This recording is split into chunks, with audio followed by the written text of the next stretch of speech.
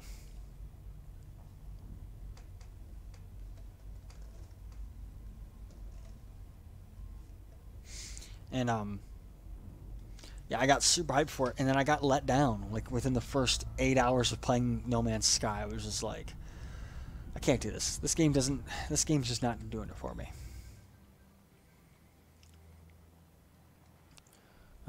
I have friends that have spent thousands in Star Citizen, so I will crew their ships at launch for my credits. That's actually one of the things I like about Star Citizen is they allow you to crew other people's ships and ride around, but that feature still, I feel, there's still a lot of polish that they need to do to that. And I think they're focusing on too much other stuff. They need to it's the same thing I said a long time ago. They need to focus on one section, like let's get the ability to fly ships 100% working the way we want it to. And then we'll work on, being able to ride around in other people's ships and crew their ships. And once that's working 100%, then we'll work on this feature. And then once that feature is 100%, we'll work on the next feature. Instead of trying to work on 15 features and releasing them, at a 50% functionality, It's like if you went to a restaurant, right? Let's say you went to Subway and you wanted to order 5 sandwiches, right? And the person making the sandwiches, made each sandwich one at a time and then gave it to you. That's how they should do it, right? Instead of making all 5 sandwiches at the same time and then, well, it's been 15 minutes, here's 5 half-completed sandwiches. Good luck. That's how I see kind of the development of Star Citizen has been in the past, of them making half a sandwich and giving it to you. But that's just my opinion. Other people have theirs. Backspace. All right, what I want to do.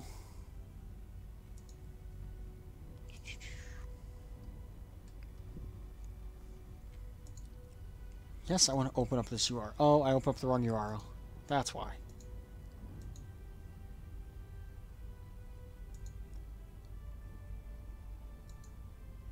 And the problem I have with No Man's Sky 2 is like they've definitely updated it and improved it, and it's definitely a whole new game from what it once was. But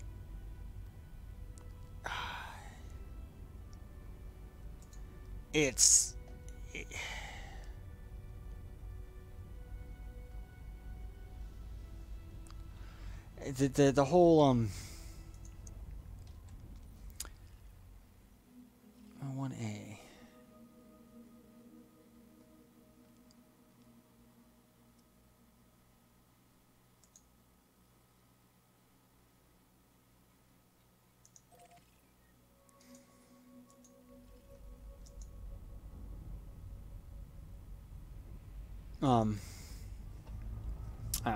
They've definitely updated it, made No Man's Sky a much better game than it was on day one.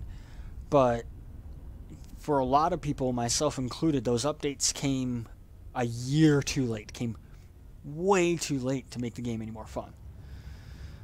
Thud Parker, Elite needs to do the same, and to a point they have with the mining and exploration rework, but power play is still a mess, and after how many years, still only one type of SRV.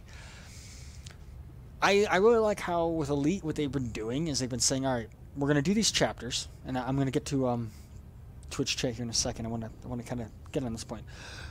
Elite has been doing a really good thing of saying, all right, we're gonna do the Beyond chapters, right, 1 through 4. And we're going to release them, at 6-month intervals, and we're going to try and get these features in each one. And they do a really good job of finalizing and ironing out all the bugs each time they implement a new feature when they put out these chapter updates, which is the way I feel like you should do any sort of video game development is, make sure the bugs are ironed out as best as you can. You will never, no matter how much game development you do, 100% knock out every single bug. You won't. You can't. But if you can get it down to as minimal as possible, that's good and that's fair. I do agree that they definitely need new SRVs. I really hate the current SRV.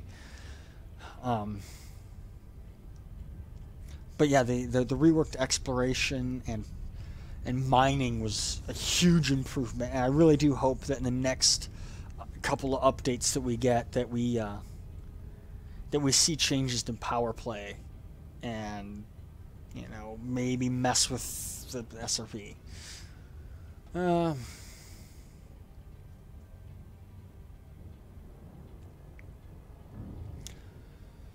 Rapid Jesus, that's a fair opinion. The module approach is common, though. It's not usually as public. I'm not sure about that one. So whereabouts in the galaxies Distant Worlds 2 at? Here's where we're at right now, right? The final waypoint, the waypoint 11, is right over here. There's Sagittarius A. And the home system is over here somewhere. My home system, my map is... Where's Delcar?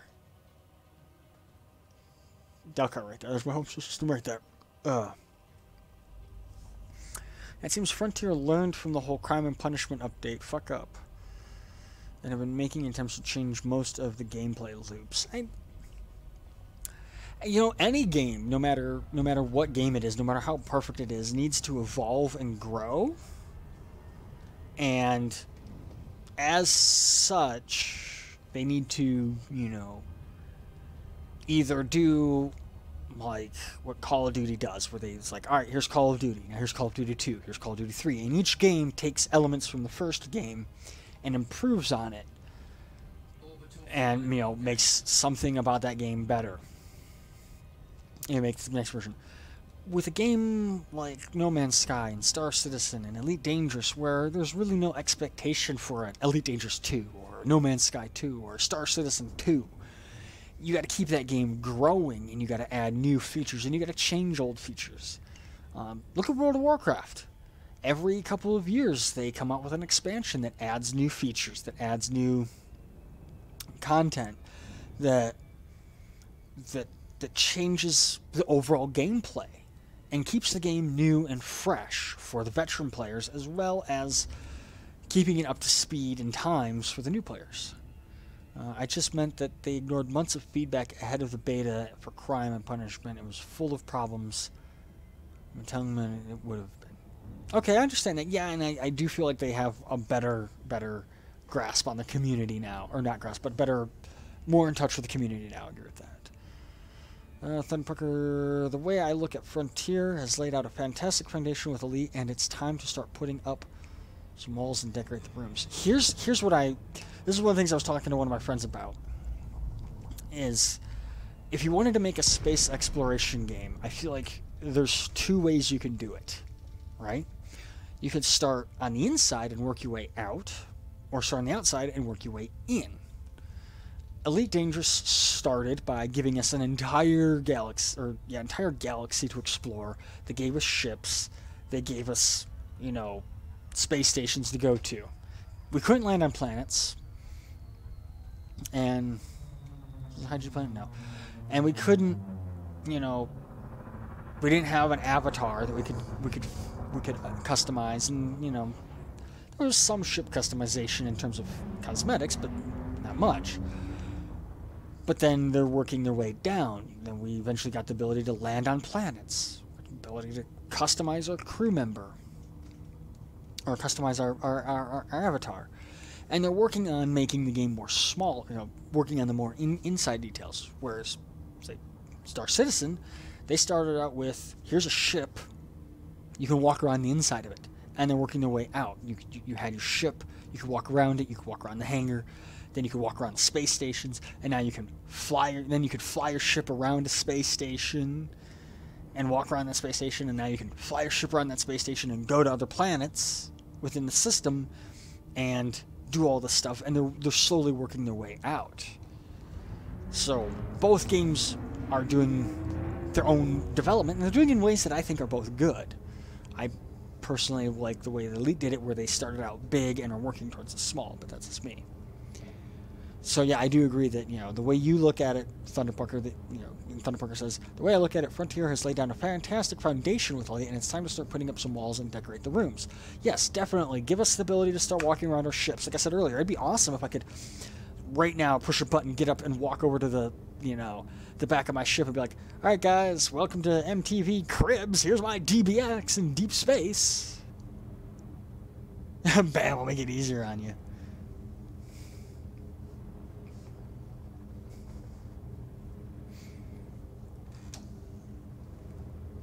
See, I made it easy. I just use the same username everywhere.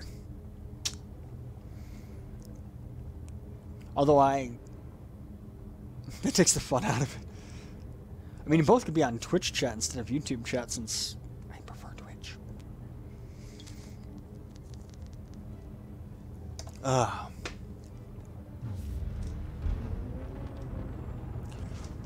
Feet up. Controls hard. Here we go.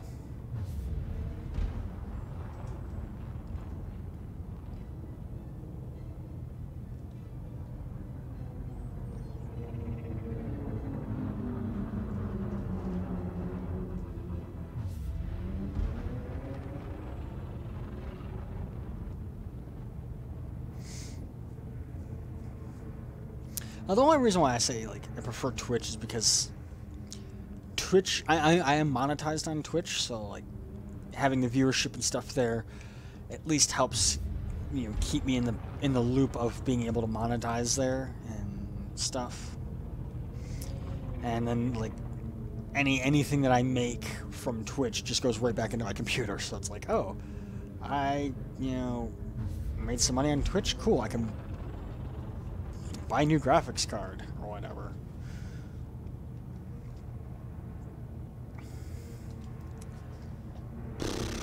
Alright, let's set a course to waypoint 11. Oh, I don't like when the map has to go that far. It's 4,000 light years away. Crunch some numbers, do some math, I don't know.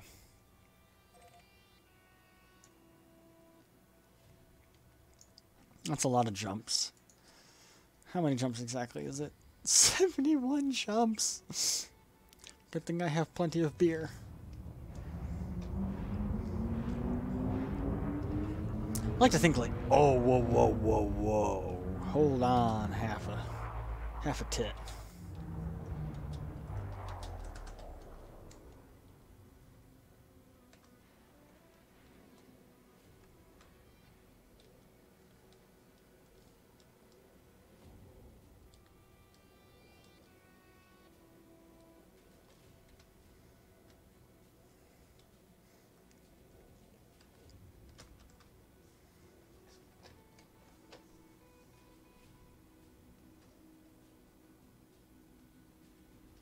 Gee, you make 40,000 light years sound like a long trip. It is.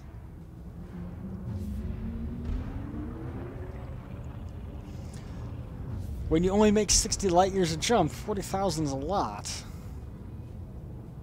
God, this game's beautiful, though. Space games in general. Well, I'd argue that I would argue that No Man's Sky isn't. It's too colorful.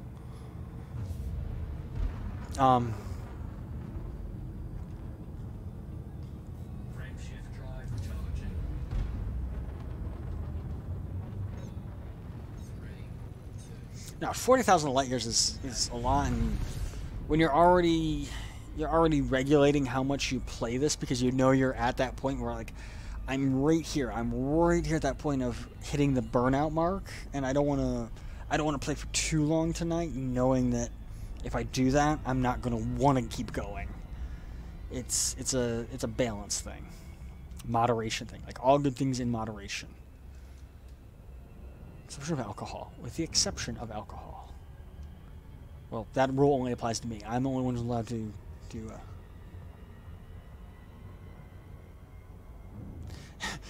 After waypoint 10, I ran back to Explorer's Anchorage. My paint was getting a little tattered. What's paint? I'm pretty sure all the paint is burnt off of my ship at this point. I think when I left Explorer's Anchorage, I was at like 68% paint, because I never... That's the only thing I never repair on my ships is the paint. So this ship is going to probably just be bare metal by the time we get home. Might even lose one of those antennas.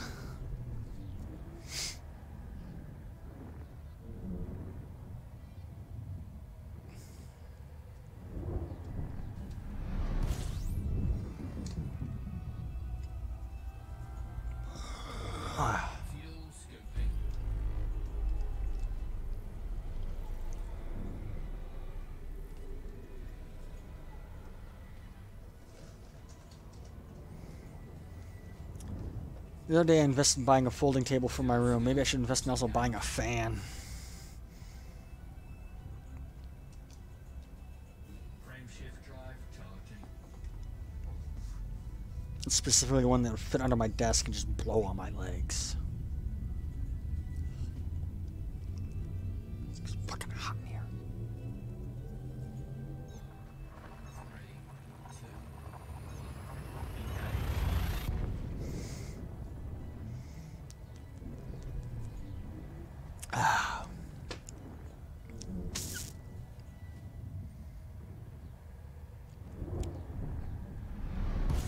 Ooh, bright light. 29 jumps left.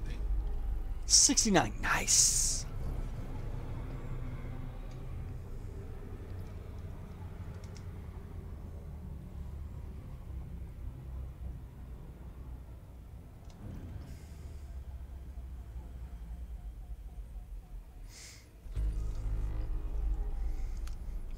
I keep scanning back and forth because I got my main game here, right?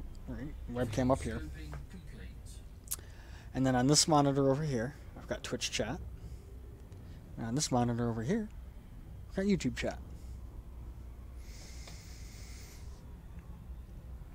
I also have Discord over there somewhere, but I don't really use Discord much when I'm streaming, so. Frameshift drive charging.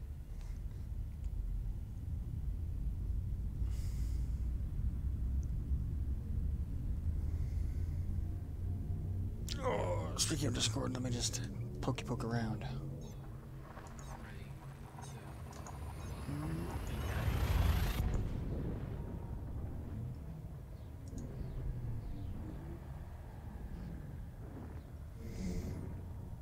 2, I don't even know what Discord you guys have. I don't know if I'm feeling up for being on a voice chat.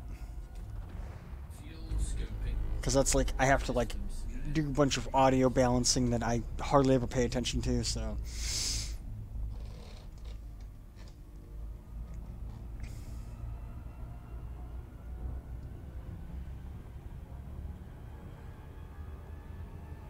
Fuel scoping complete.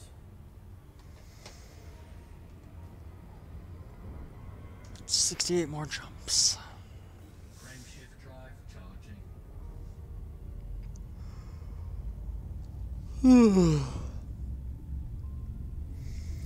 Then it's already almost 10 o'clock. Damn.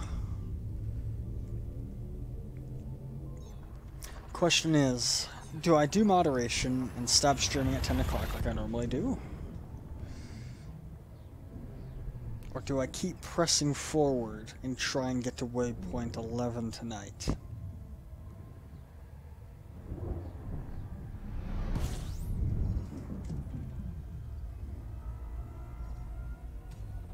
Fuel scoping.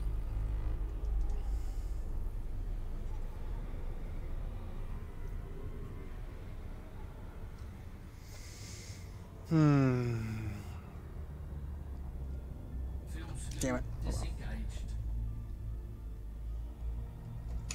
Frameshift drive charging. You think I could log in and repair your hull as you pass? I'm at 93% health. I'm fine. I'm fine. Ship explodes. I'm actually only at 93% health because I'm an idiot. One of my throttle buttons, or the one of my axes, that I used for my vertical thrusters was a little too sensitive, and I accidentally vertical thrust a little too hard into the ground at one point while on a landing. Scoping.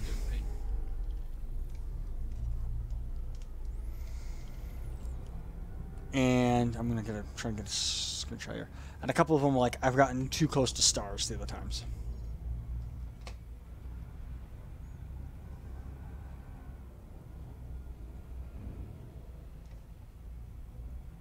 I can't tell which one. There's the line for the exclusion zone. I could not tell it apart. Scoping complete. Warning, temperature critical. Warning, taking heat damage. This was a bad idea. This is a bad idea. No one said I was full of good ideas.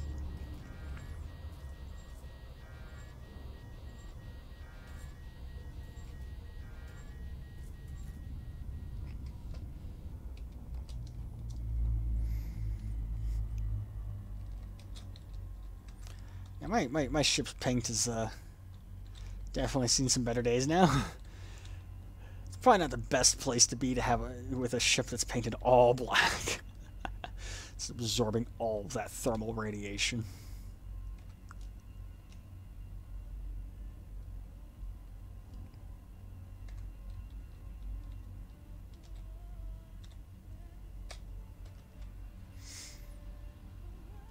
But on the plus side, as all my coworkers would say, my burrito's done.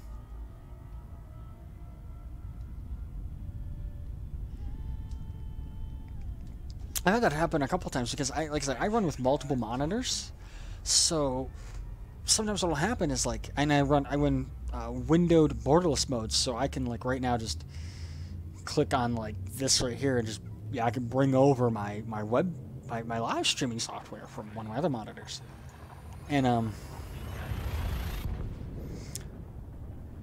like I'll click on that, or I'll like be over on my other monitor and I'll have like, oh, I need to look at EDSM for something, and I'll forget that I'm clicked on there. And once I've clicked off of Elite Dangerous, I lose control of my ship,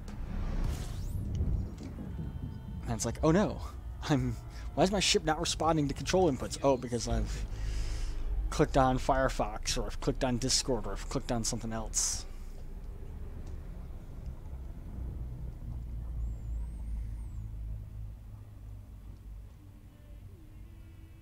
Fuel scoping complete.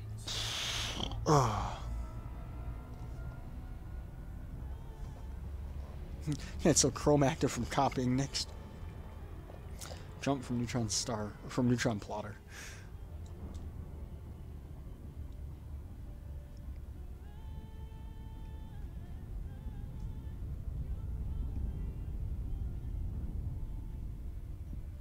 Ooh. Shift drive charging. When I did my run to Sagittarius A, I had landed on a planet for the night because I like to land on planets before I log off. It's just a little role play thing I like to think about. Anyways, and I drove my SRV around for a little bit, exploring the surface. Like, oh, this is a pretty cool planet. All right, well, let me recall my ship and I'll call it a night, right? And it did that thing where, like, your ship warps or like drops out of witch space or super cruise and everything right into the side of a mountain and blew up my ship. Scoping. That's when I learned, when exploring and you hear yourself saying, this will look cool, don't. Hey, I resent that. Flying between those two stars a minute ago that burnt my ship, it looked cool. But no, my ship like blew up. I'm like, oh shit. So I like alt-tabbed, went online and found out the fix for it was just to like log out and log back in without being in Horizons, and that's how you got your ship back, but your ship is at like 10% hull or whatever, and I was like, great, I've got 10% hull. And I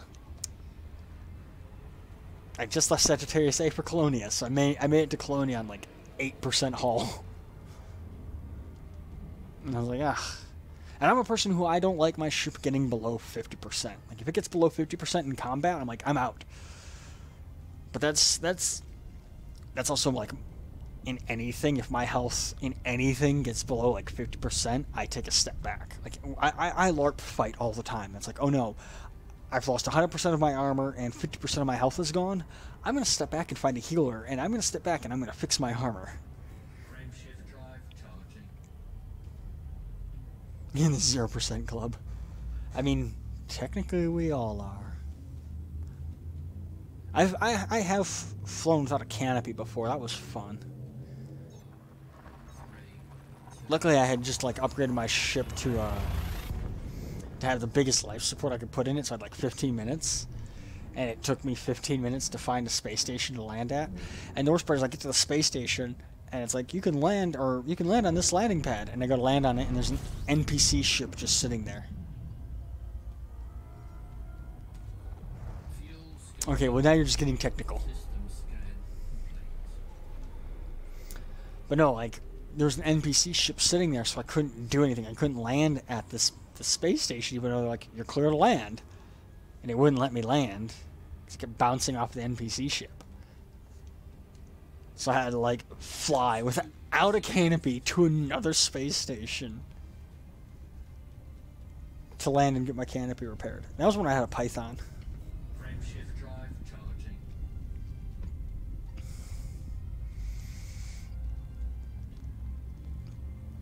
Oh, I really want to know how people who live stream all the time do it.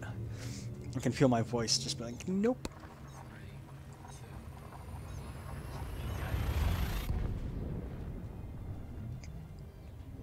I think the lowest I've landed my ship was probably that time I landed with 8%.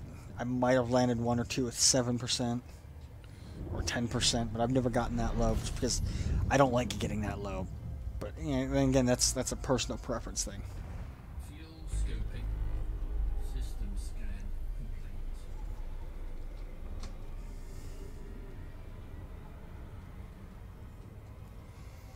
62 more jumps. Scope disengaged. Frameshift drive charging.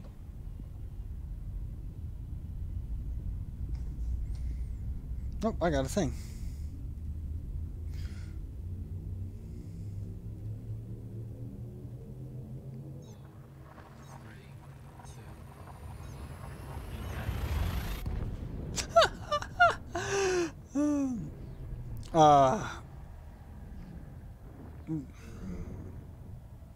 Oh, cool. So Facebook decided it's gonna fuck over it because one of my friends just posted a picture of one of her D20s. It's like it's sitting on a natural one. She's like, felt cute, might fuck over the entire party. I don't know. And then of course,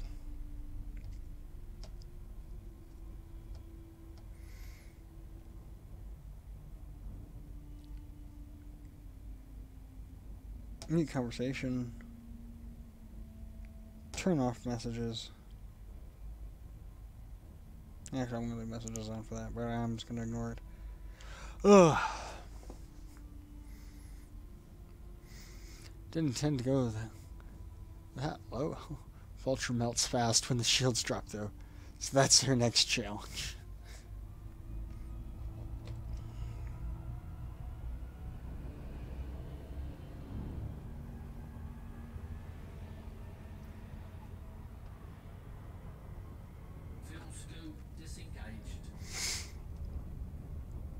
My next challenge is get the 0% club without doing combat. Just start bouncing my ship off of asteroids until it's at 0% health.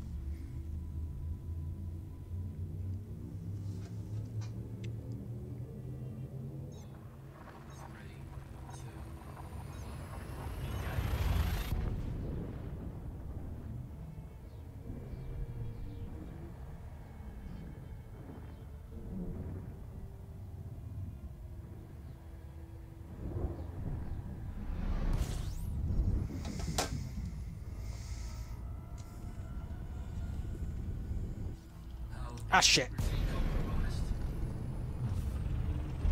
Forgot to turn the orbit lines on. I thought I was flying away from the planet. Oh, well.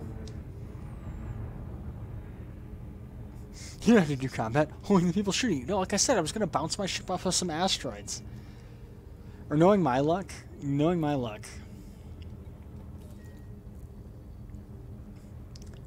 I'm going to wind up getting into the 1% club or 0% club just through exploration. I'm just going to just not pay enough attention and blow my ship up, crashing into things. Module repaired.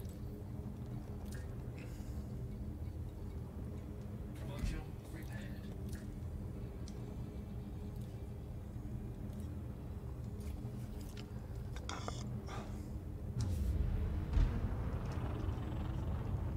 I'll skip, getting too close to the exclusion zone, drop out, take a little damage, just do that over and over and over again and get to 1%. Ship drive charging. 3, 2, 1. Engage. Temperature critical. Oh god, yeah, the lighting changes while blasting through stars and stuff. I did this... And this is a couple of weeks ago at one of the waypoints, or one of the points of interest, where it was a neutron star, but you had to fly very, very far away from the neutron star to get to a planet that was orbiting it. And I was so far away from the neutron star, you could actually see gravitational lensing, because neutron stars are incredibly heavy and dense, that they actually do warp light going around them. And you couldn't see the neutron star anymore, so like it slowly went from that teal color to just black space around me. Actually, it was a light blue because of the... It was a light green because of the nebula we were in. I forget exactly which one. I might have a screenshot of it.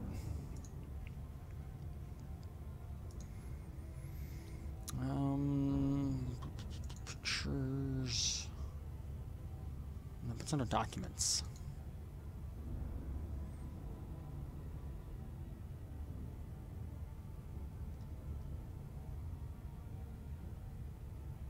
Right?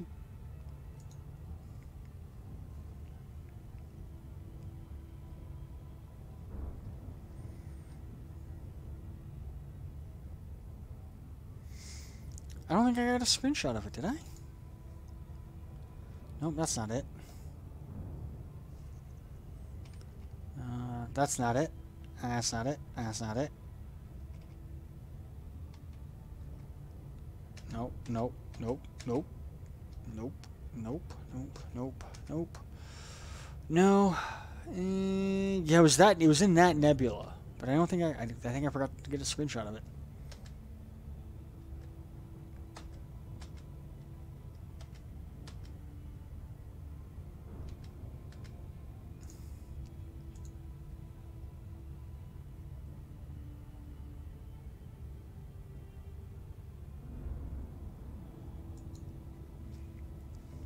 Still mixed mind of the new scanners. I love them. Took me 3 tries to figure out the angle to slingshot those probes.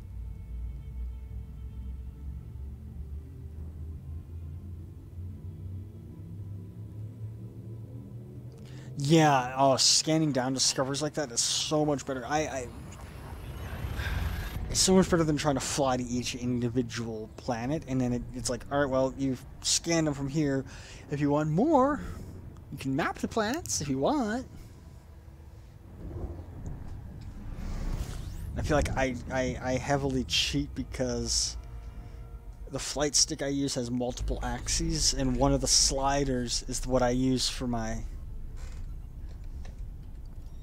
Like my little radio thing there, that's actually on a slider, so I can very, very fine to move that little button there, which is cool, which is nice.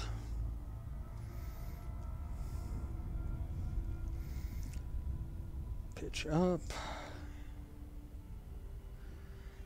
What sucks is I used to work at a museum, and I used to be able to talk for hours on end, and like today I'm talking for hours on end, and my voice is starting to hurt.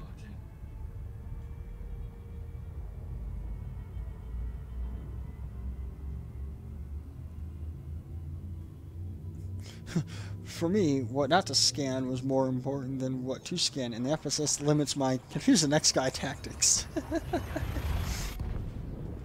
I see, if I'm going to scan something, I'm scanning everything in that system.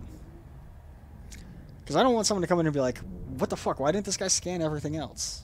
I want to be like, I fucking scanned all this shit. I was here. So if you see my name and it's around just a star, you know I was feeling lazy. But if you see my name around several planets, you know I scanned everything.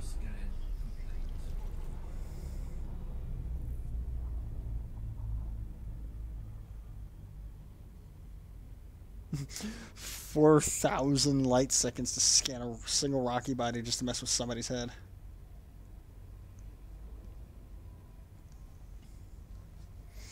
Why did he only scan this one planet?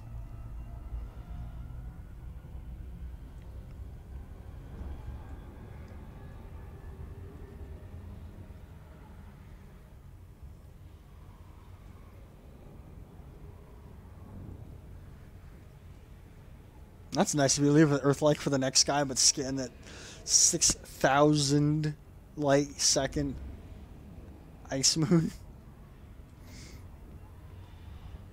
Like, look, bro, I did the hard work. You can have the easy one.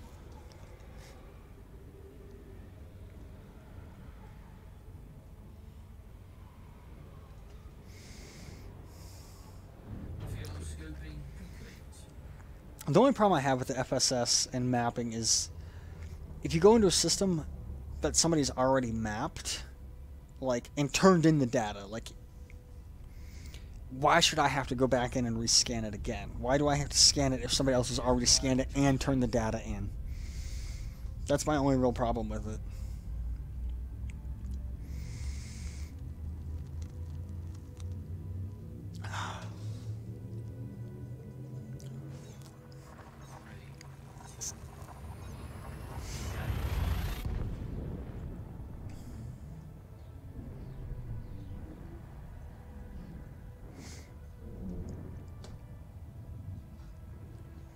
Had I planned this out more? Nah, just thinking about it, it's like, I used to do Monday night drinking games while streaming. I don't have any liquor to do that with.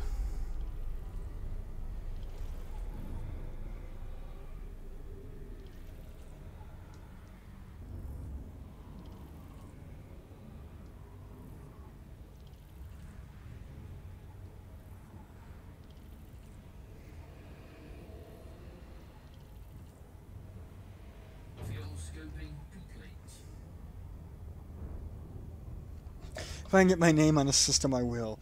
If I can leave room for the next guy, I will. If I can confuse the next guy so much, the better. For my name, I confuse a lot of stuff. I mean, yeah, I understand that, and that's like I was saying earlier. Elite Dangerous is a game you play how you want to play. If you want to do that, that's 100% up to you.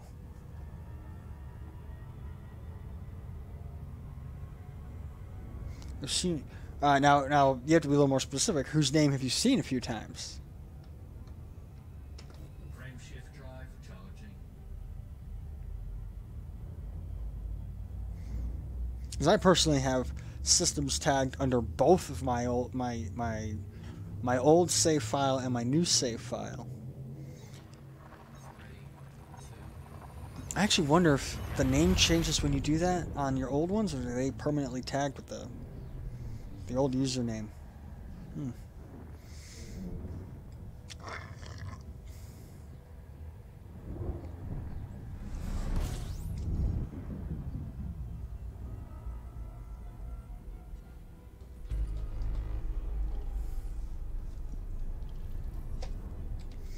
Two bodies. I'm gonna scan this one.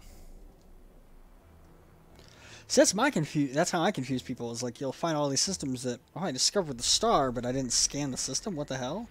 And then, like, you'll jump into another system, like, but he scanned everything here. I've stumbled across Raptor systems a couple of times. I have not stumbled upon any system. At least I don't really check off them, but I haven't really stumbled upon any systems that I know the person who discovered them. With the exception of, like, one time I was going somewhere and every single star I jumped to had been discovered by the same person, and I got to the point where I was like, if I ever find this person, I'm beating them to death.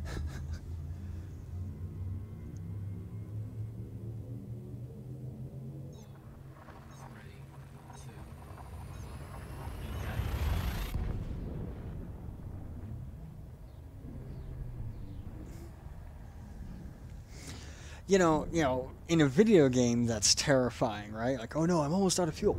In real life, that's 10 times more terrifying.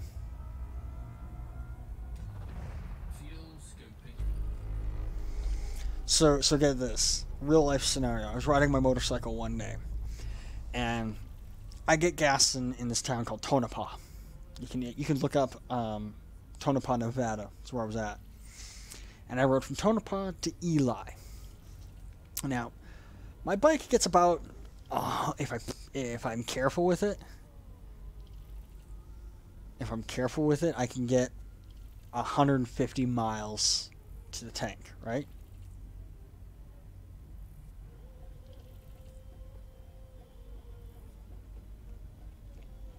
I'm about 150 miles to the tank. Pass the sign, 165 miles. Fuel scoping complete. And the P80 scored. Nice. 165, 170 miles till next gas. I'm like, shit. I've already gone 20 miles. What do I do? About 40 miles out of Tonopah. Or 40 miles out of Eli. Tank runs dry. Switch to reserve tank. That gets me all the way into Eli. I run out of gas and I coast into the gas station. I just post screenshots in the PA Discord to torment the fuel rats. We have in there. Even the fuel rats run out of fuel from time to time. I've been lucky, and knock on wood, I have not had to call the fuel rats. My roommate did that once, and it was stupid. He was actually stuck between two systems that had space stations that he could have filled in. But he was in like a system in the middle, and he didn't have fuel to continue. He never stopped to get fuel. He forgot to. And he was stuck at this one system. And he ended up calling for rats.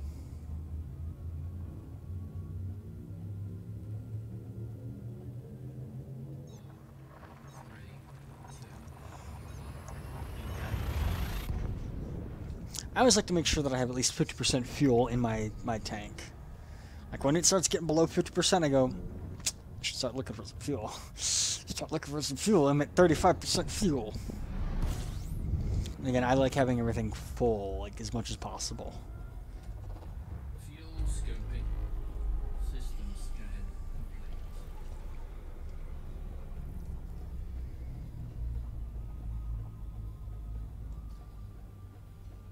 That's why every jump is scoop, go. Fuel scoping complete.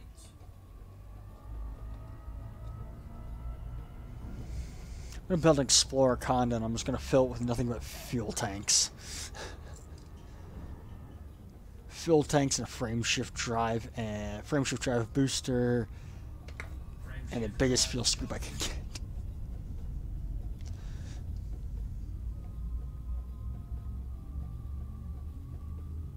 One reason I took a Beluga, that huge tank is wonderful. For those tuning into Twitch chat, I pay attention to both Twitch chat and YouTube chat. And there's a conversation going on in YouTube, and I bounce back and forth as best as I can. Since I have multiple monitors, I can monitor both chats.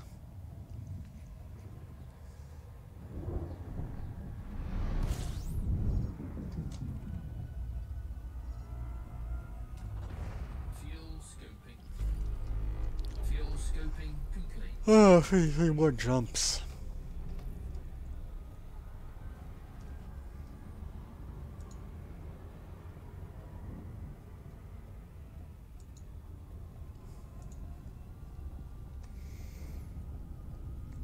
Roll and pitch. No, yaw. Because I'm lazy and I don't want to put my feet back on the pedals. Also, I sit weird, which makes using foot pedals difficult. I'm lazy.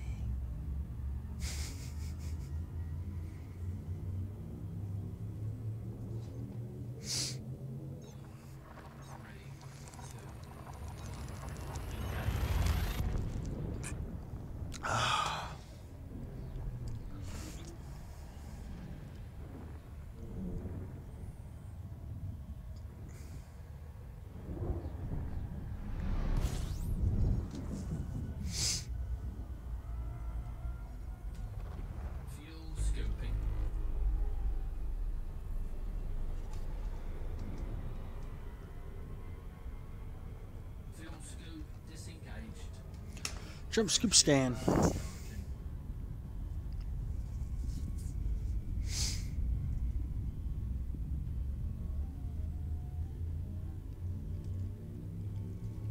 A single tank? I don't know.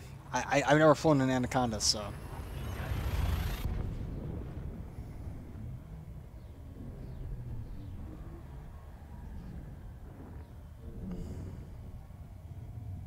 That would be an interesting challenge.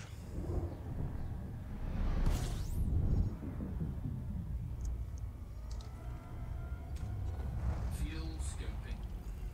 System scope. I was gonna say, the stock tank, you're definitely not gonna make that run.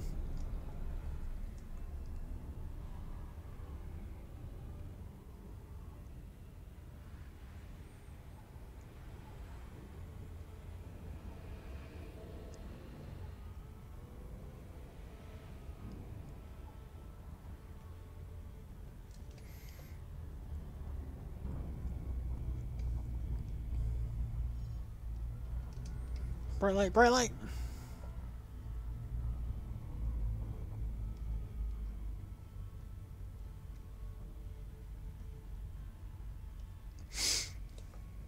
I think it's been done. Didn't someone make it to Beagle with no fuel scoop? I think it's been done, but not sure of it.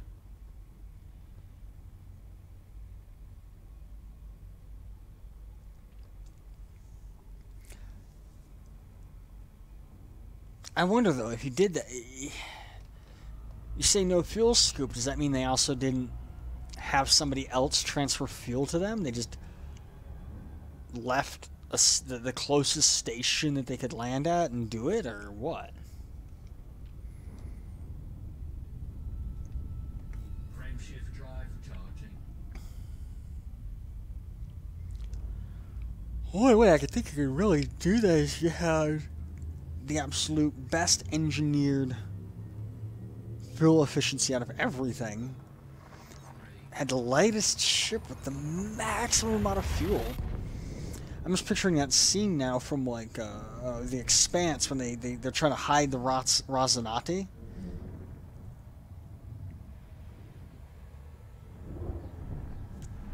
And they bolt on like all those extra fuel tanks to make it look like a fuel transport ship. That's what your ship would have to look like, I feel like. I don't know, I don't use the economical. I use fastest.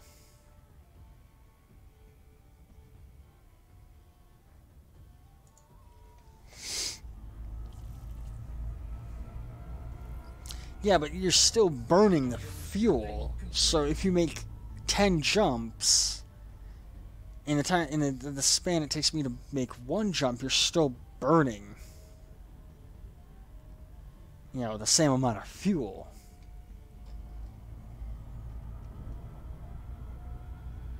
You know, over time it adds up. And you actually probably are burning less, but you're still burning fuel. So I guess it probably could be done. We could probably crunch the numbers and figure it out. Frame shift drive charging. It probably is doable, but it's a one-way. It probably also is a one-way trip.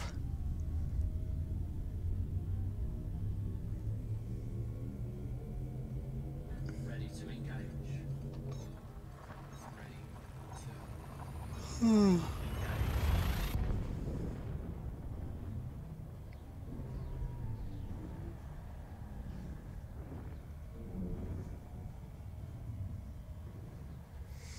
We're looking at 30,000 plus jumps. Just a Colonial friend of mine tried to eco jump from Colonia to Sagittarius A and quit 2 weeks in and 100 light years later. System scale. I can't even imagine how many jumps it would be. Like, I look at it when it's like, if it's over 50 jumps to a destination, I go, oh god, that's, you know, an hour of thump, thump, thump, thump. Fuel scoping complete.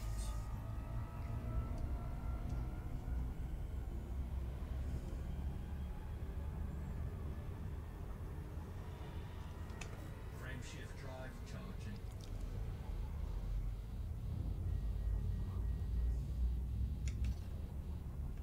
Frame shift drive charging. It's taking all day to do 150. Yeah, I can see that. I can picture that.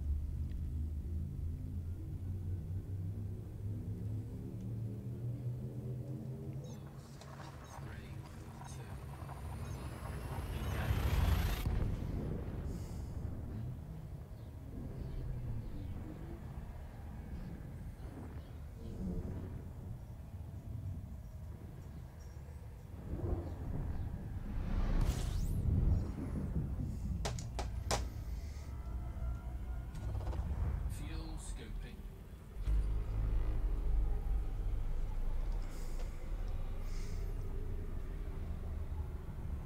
can't remember the name.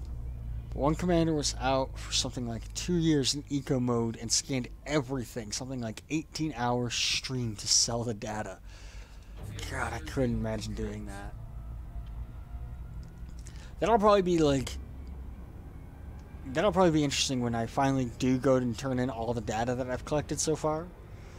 Like, alright, it was fun, guys, later, and stream starts selling data. And just, like, walk away, go take a shower, watch a movie while it processes.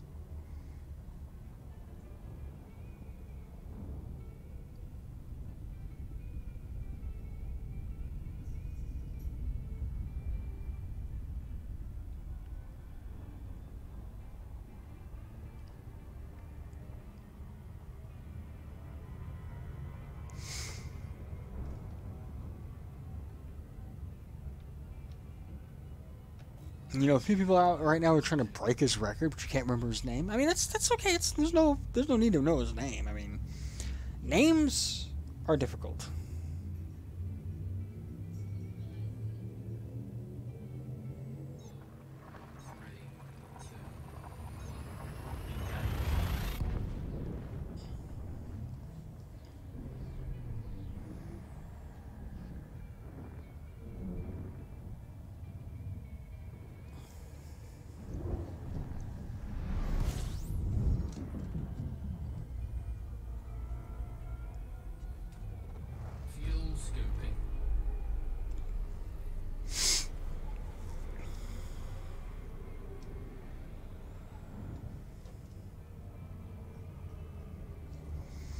There are some records, though, I'm like, it's doable.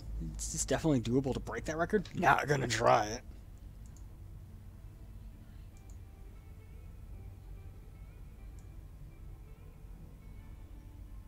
Field scoping complete.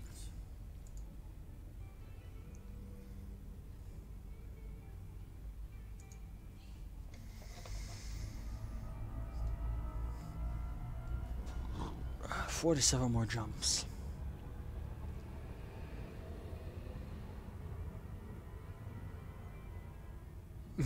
Your alternate account's been out at Checkhoist, or how do you pronounce it? It's Checkhoist, right? Checkhoist? I don't know. Station made the jump. Don't use that account much, so in the next 3 to 5 years, he might come back. I've only got the one account. Frameshift drive charging. Does it count though if you don't play daily? Because I think he did. I would argue that it wouldn't count if that account isn't active at least on a regular. I wouldn't say daily, but on a regular. But then again, I'm not the one who comes up with these records, so.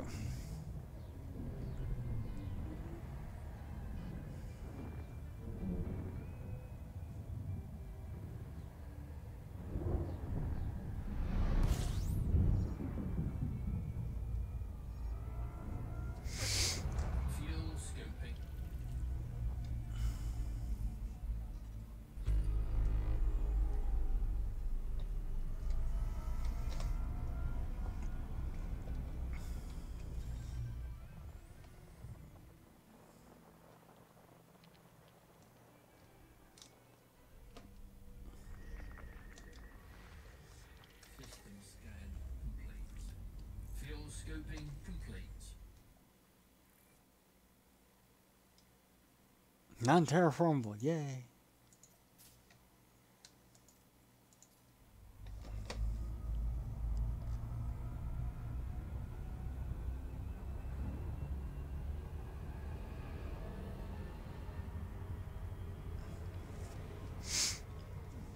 My original plan was to do 4 hours a day of streaming, and then I realized very quickly that I was actually making better time than I originally planned, and then I also realized that that was really eating into all of my personal time. And so that's why I don't stream 4 hours a day every day. Because I like having my personal time. I like having a day or two where I can just, like, you know what, I want to just sit and watch Netflix all day, or I want to play this game, I want to play this game, I want to have that freedom of bouncing around.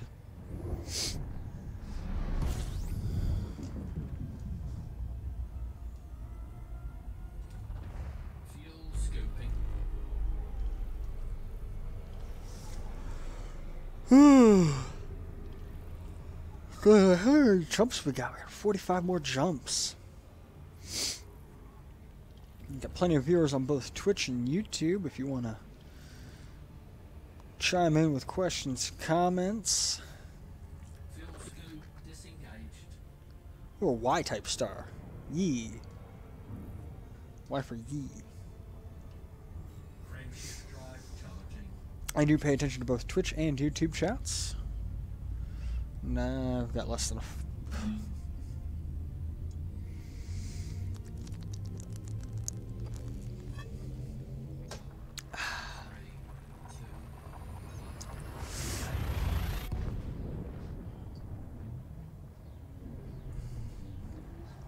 That Pucker over on YouTube, if I remember right, a buddy of his died and he kind of used that trip to honor the memory. I could be wrong. You know, it seems like a very common thing that's happened with, like, well, not common, I want to say common. That's a thing I've noticed a lot where people...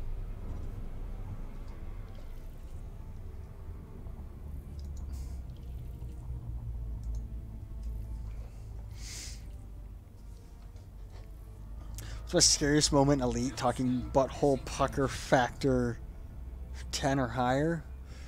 I haven't been hyper addicted by Thargoids, but with an exploration build, running into Thargoids has been pretty high up there. The first time I ran into a black hole was high up there. But that's because I also have a legitimate fear of black holes.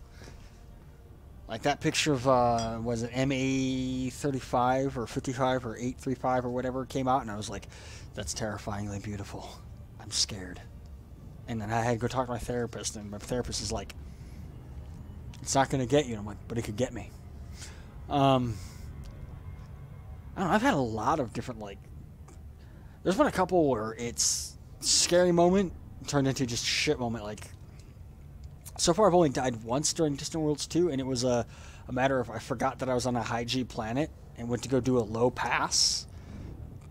Took off, flew, swooped down like this. That was my plan.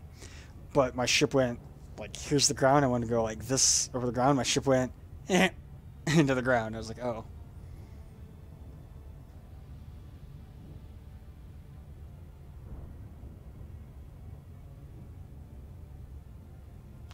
Oh shit. Frameshift drive charging. Raptor cheeses. For me, last jump to Colonia during the CG to get player stations out there. 432 tons of galactic tour guides in the neutron check cone, and an NPC pirate tries to interdict me while inside the cone. I had a player try to interdict me while working a community goal, but it was right outside the station, and I was able to shake him because I was coming in from with a plan, and it was such an angle where he failed his interdiction. And then I, like, dropped out at the station. Survived, but goddamn was stuck to the seat from Pucker. Frameshift drive charging. Couple. I think last month I was playing around with some geysers at one of the waypoints, and I launched my SRV like 4 or 5 kilometers in the air. That was a pretty high Pucker moment because I'm trying to, like, recover and fly my SRV, and I'm like, uh-oh, there's no way I'm gonna land this thing easily. And landed with like 3% SRV health left. Like, I mid-flight was able to repair the thing, hit the ground once, bounced, and was able to repair while bouncing.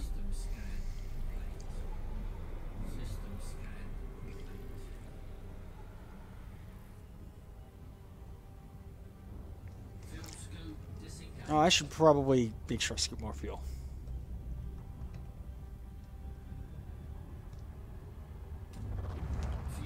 Been there. When it's just like, oh, hey, look. Warning, temperature critical. What? Oh, I'm inside a star.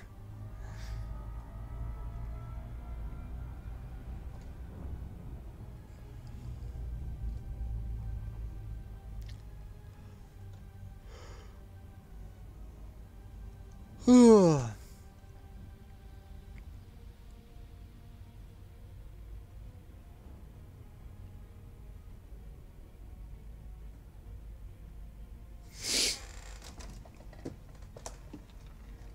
scoping complete.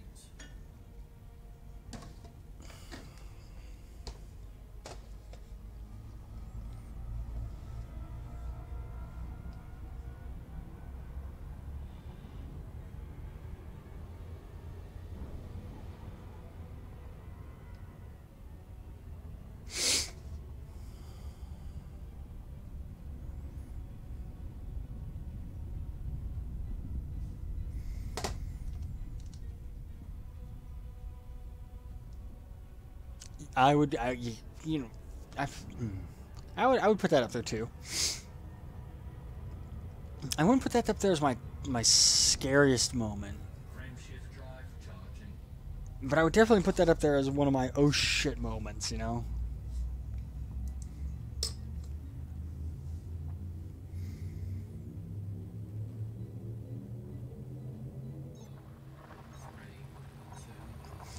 They probably did move the entry point for binaries, but I've had it happen at least once during Distant Worlds 2 where I clipped through, like I came in at just the right angle where it was scary close to that star.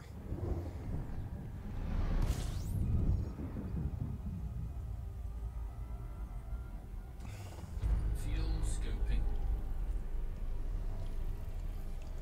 41 more jumps.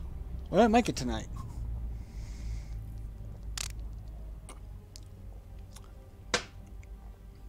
Pop over another cold one.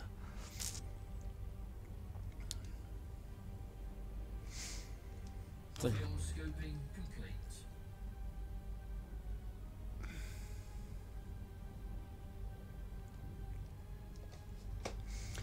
I've had it happen at least 3 times, but only once during Distant Worlds. And it wasn't as bad as the other 2 times. It was like I came through and like this is the surface of the star. I came through like this. I didn't go through the star. I skimmed it. It was enough that it was uncomfortably close. Frameshift drive charging.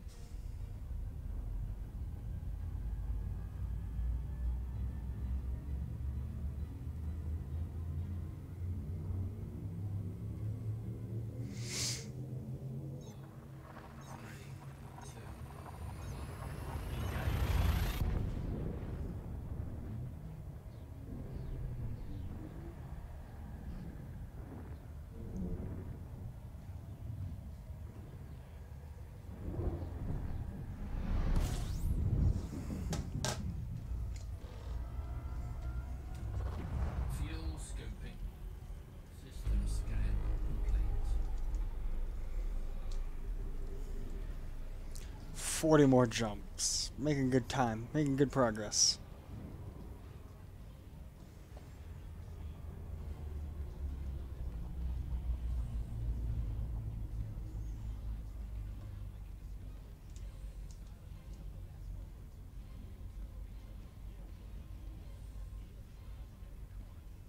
Fuel scoping complete. NSPs.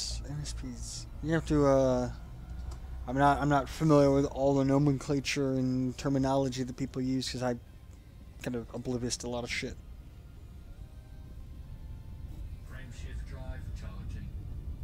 What's an NSP?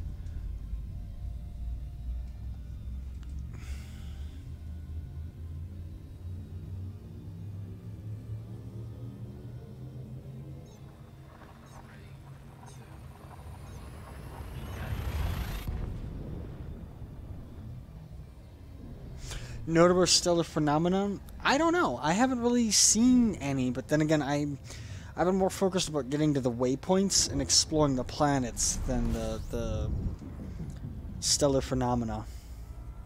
I did find one moon that no one had mapped yet that did have some haze to it. That was a couple weeks ago. But it wasn't anything that popped up as stellar phenomena or anything like that.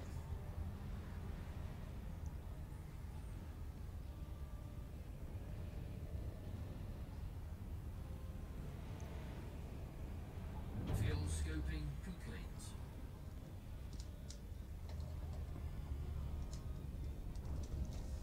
Frameshift drive charging.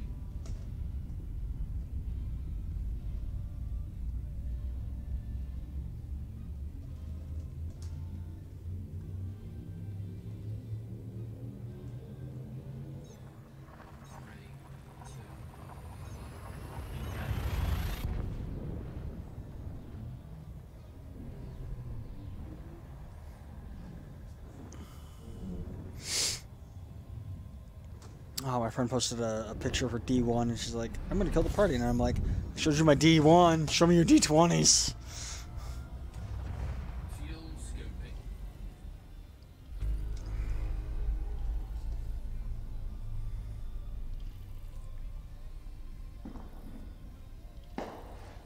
Hey, it's the middle of summer. People are setting off fireworks outside my apartment. I'm gonna send a text real quick, and then we'll get back to.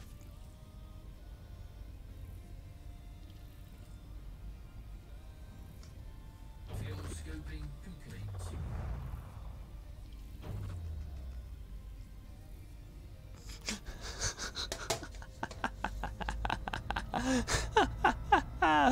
Oh, that's a kind of a self-deprecating joke right there.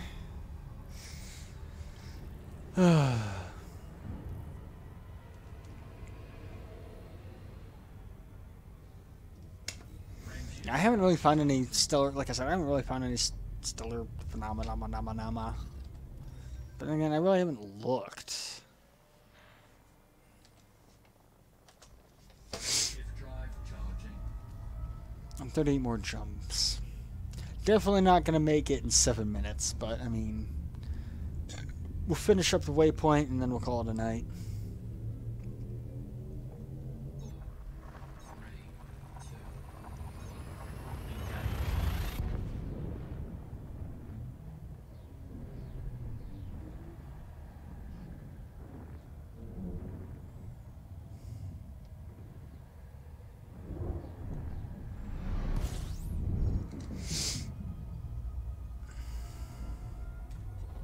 Fuel scoping. System scan complete.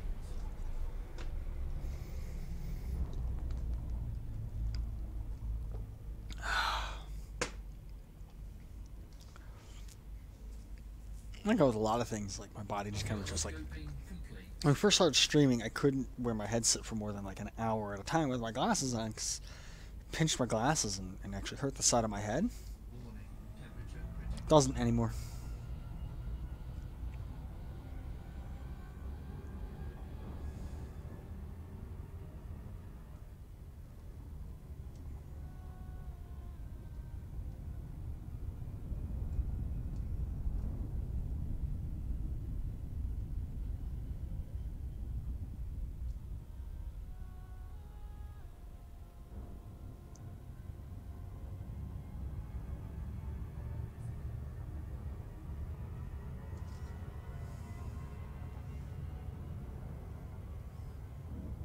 Frameshift drive charging.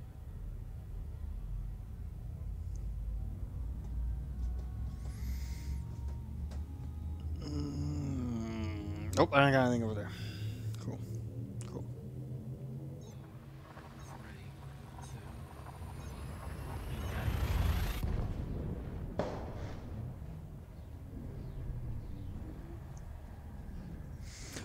engage. It's 10 o'clock at night on a Monday night. And someone in my neighborhood is setting off fireworks. Fuel scoping. I'm just glad I don't have work tomorrow because that would piss me off. That's actually one of the things that pissed me off about my old apartment and my old job is I had to wake up at 4 in the morning, which meant I went to bed at like 8 o'clock.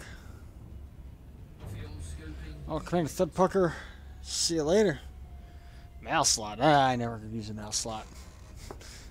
I enter through the back door. Catch you later. I'll be streaming again Thursday. I don't know what I'll be playing Thursday, but follow me on Twitter at KazakF if you want to give me input if you've got Twitter. If not, yeah, we're always here. So I always stream to both YouTube and Twitch. Might not be playing Elite, might be playing something else. Don't know. I'm trying to convince some people to play some Steel Beasts or something on Thursday.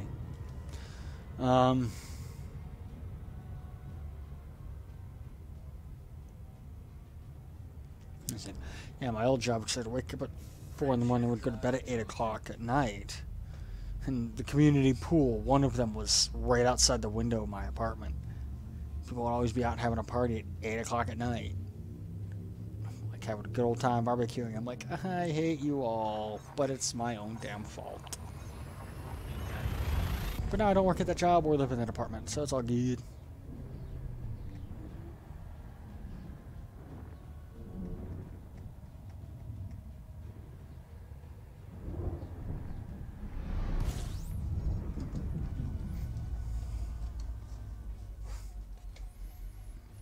Shit, I hate neutron stars.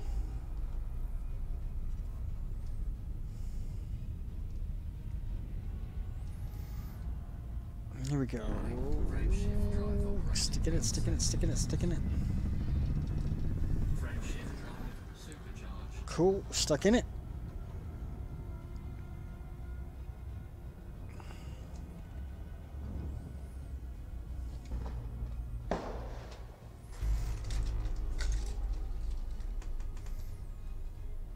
Like they're not setting off like a consistent amount of fireworks. It's just like they'll send off one, and it's like, pow!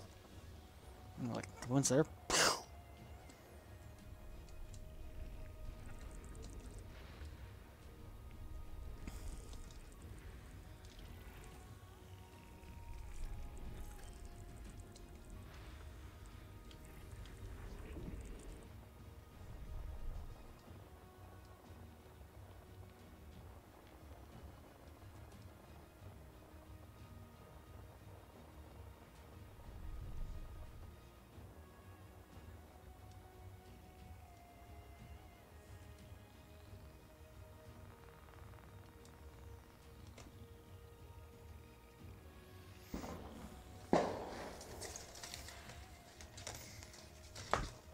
Every time they do it, I can hear it, and it's like, where the fuck is it?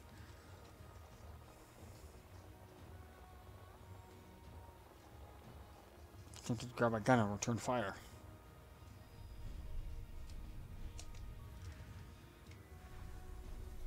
At the same time, where the fuck is this last planet? Oh, whoa, whoa, whoa, whoa, whoa, whoa.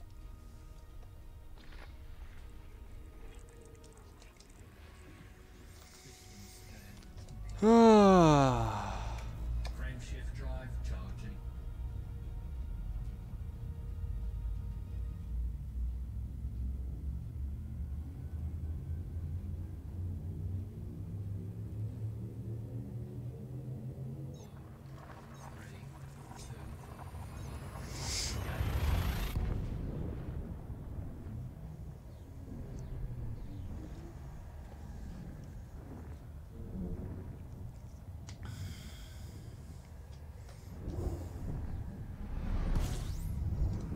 Another neutron star. Yay.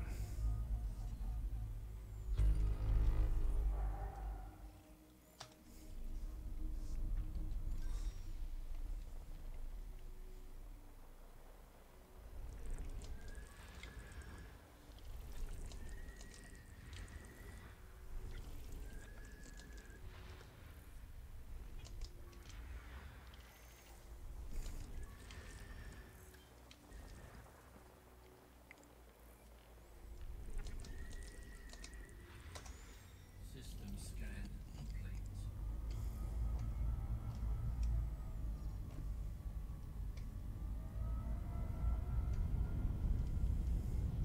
Anyways, other shit.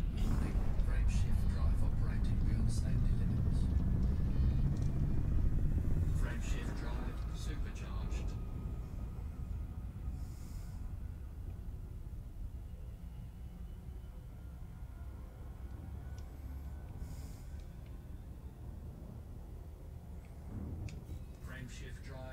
34 more jumps. Damn.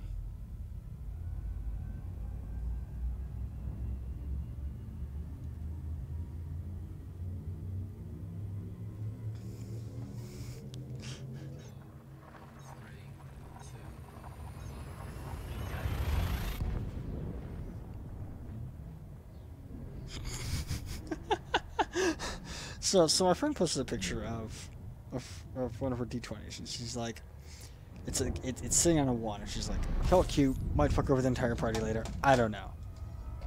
I respond with, I showed you my nat 1, show me your nat 20s. So she sends me back a picture of, you know, two different D20s, but they're both different sizes. She's like, they're a little uneven, and I'm self-conscious about it. Blush. And I respond with, I can roll with this. Or I can roll to this.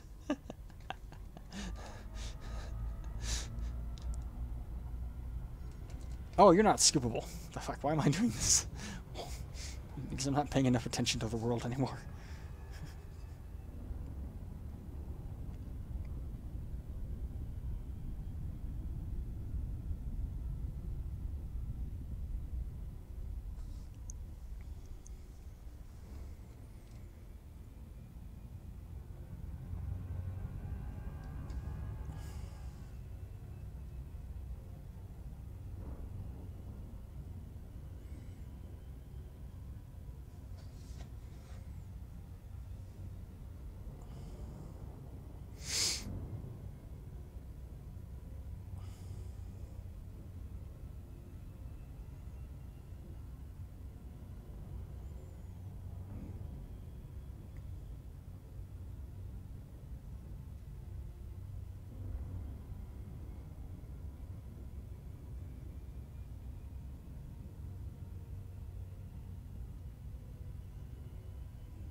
Here we go, making another jump.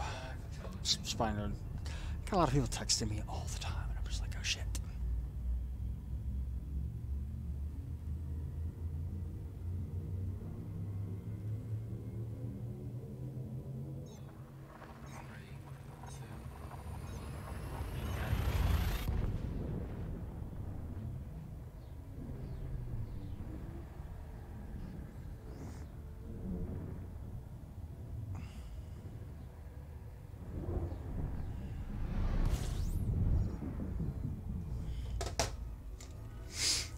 Conversation seems to kind of die down, so I'm just like, alright, I'm gonna respond to these text messages, scoop some fuel, just keep flying along.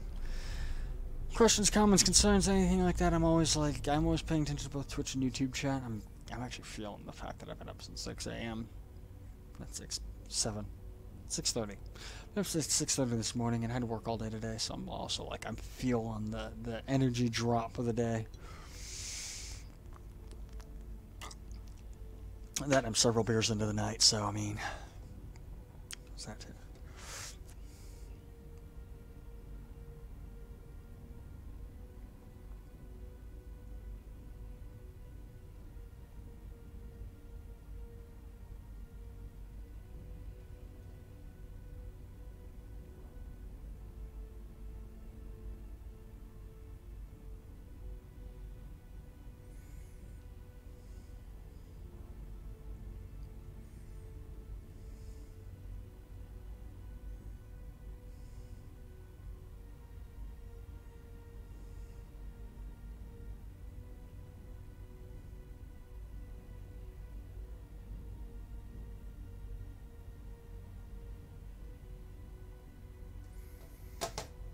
Oh, there's a full tank of fuel, and I just ripped ass.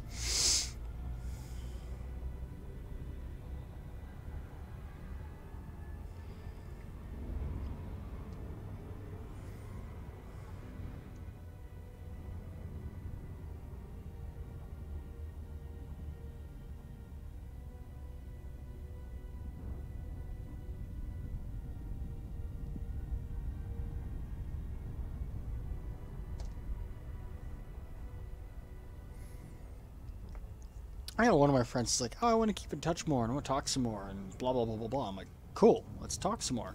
He doesn't respond. No, it's 10 hours. Oh, they've also been inactive for 10 hours, so I guess they could be busy with other shit. That's fine. I also know they have like a skewed sleep schedule as well, so. 3, 2, 1,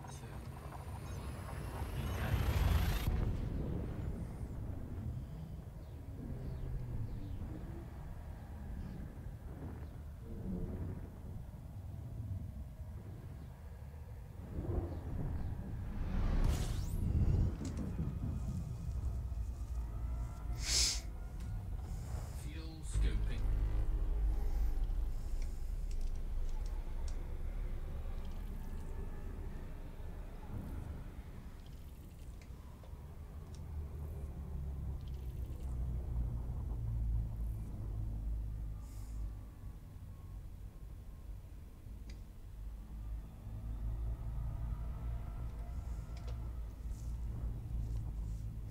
Fuel scoping complete. I also can tell I'm right at that point where it's like, if I were to have anything stronger to drink or continue drinking beer, probably be. There's that point where it's like, I'm good, I'm good, I'm good. I'm not good. Like, I'm definitely buzzed. I can feel it. I'm at that point where it's like, getting those telltale signs. So what do? Keep drinking.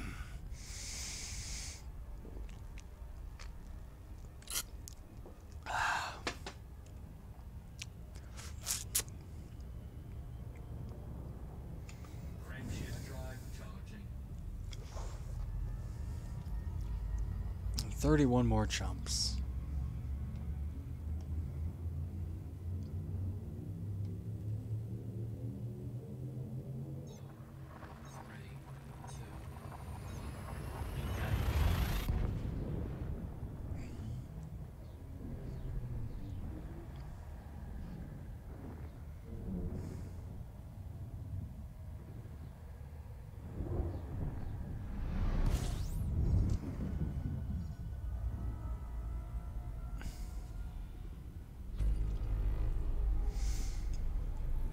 3, 2,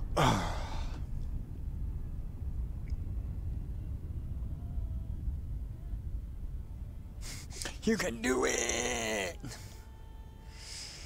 Actually, what I can do... to be sure point of that, I'm going to take just 2 minutes, put my pants back on, walk in the bathroom, take a leak, come back.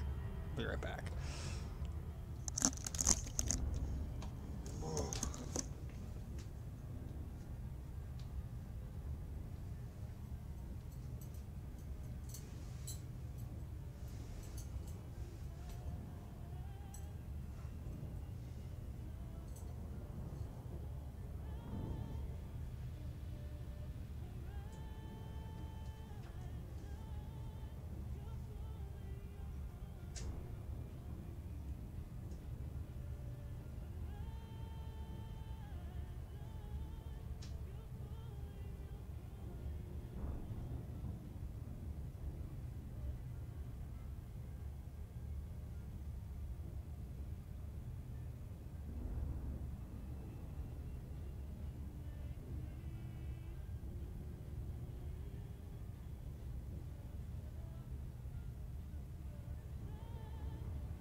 Oh, and I return. So I take a minute to go to use the restroom is all.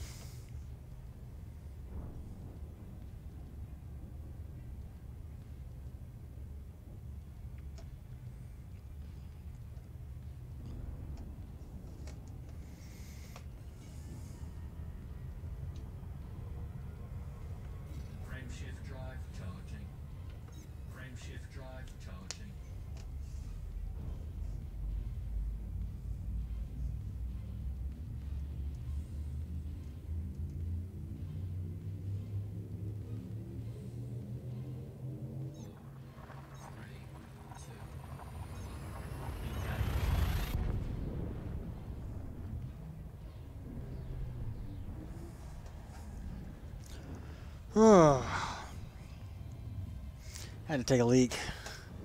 I'm just like, ugh. And it's not too, like, conversation was going pretty good, and then it stopped going good, and I'm like, oh.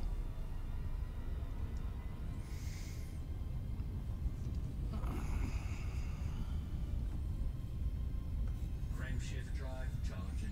Let's see, I can close out that.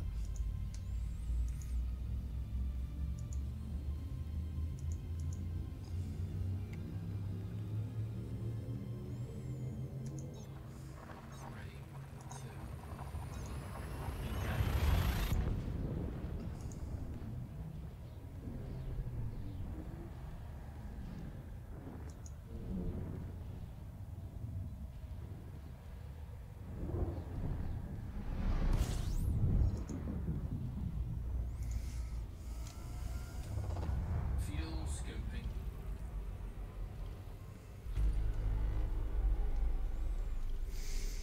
28 more jumps. If I finish this tonight, though, what am I gonna be able to? What am I gonna stream on Thursday? You know?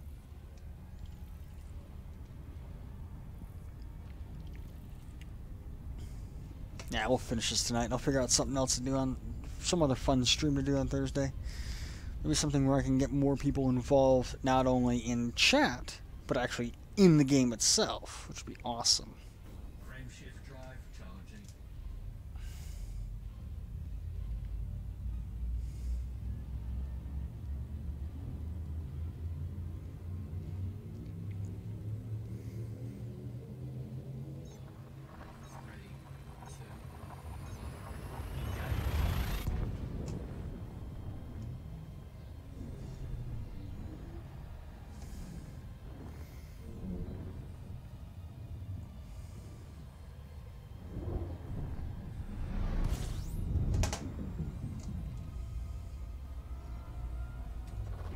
Fuel scoping. System scan complete.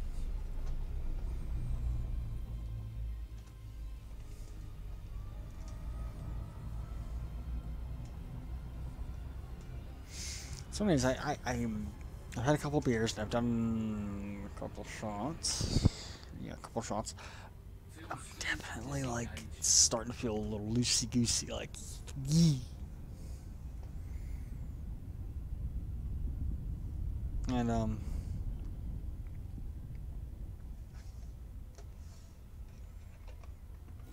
shift drive charging. I have a funny story about the one time I got like absolutely shit faced, and then flew an airplane in a flight simulator with the exact same setup I've got now.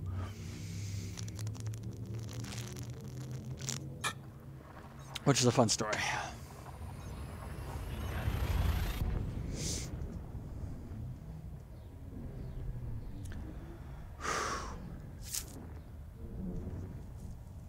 But yeah. I guess I'll do Thursday. Maybe I'll load up Fuel scoping. FS Cloud or VATSIM and fuck around with that or something. I don't know.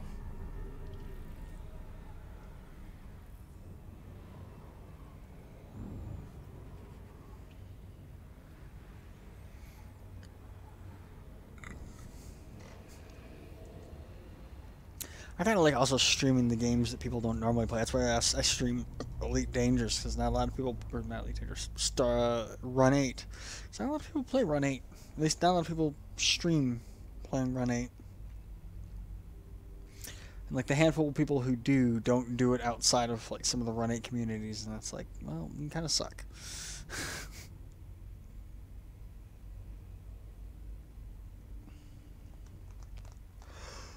Here, can try to get a full scoop of fuel here. Ugh. Fuel scoping complete. Here we go.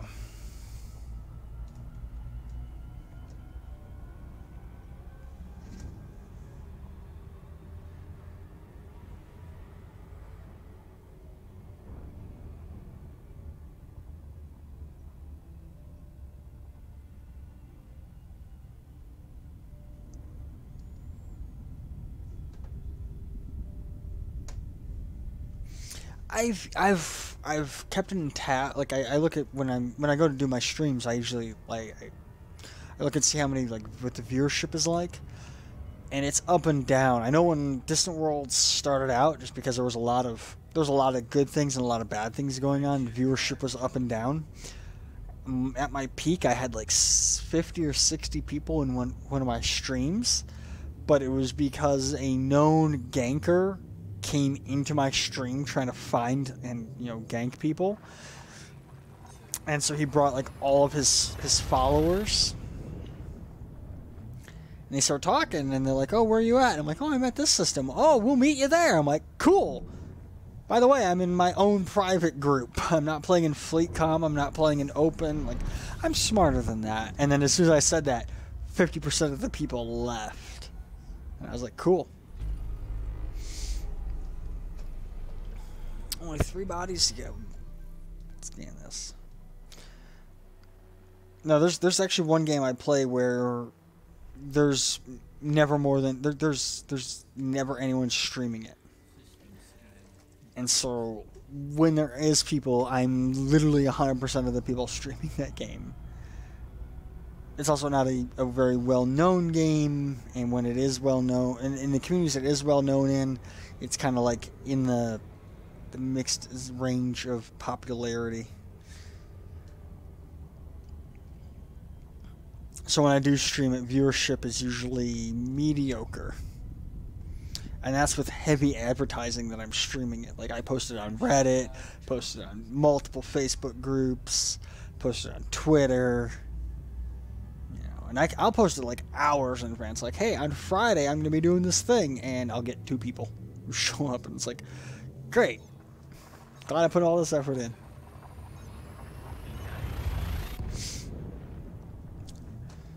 And then there's a lot of games I would love to stream, but I don't have the best graphics card in the world. And so, as part of it is the graphics card, part of it is I don't know what else. I just haven't really bothered to worry about it.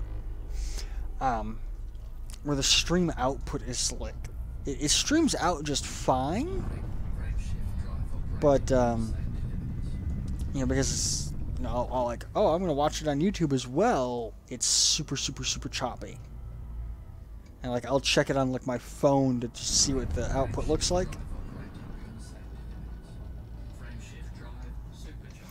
And the quality is really crap. But it's only a handful of games that I have that do that. Like Squad, Fallout 76, are like that, where it's the quality is piss poor, and I don't want to stream piss poor quality gaming, Frameshift drive charging.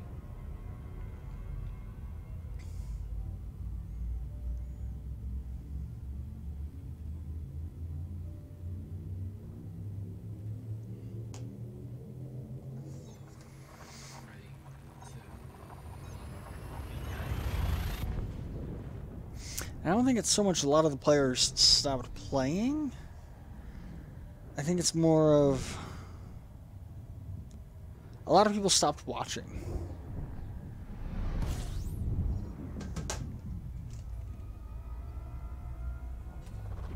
Fuel scoping.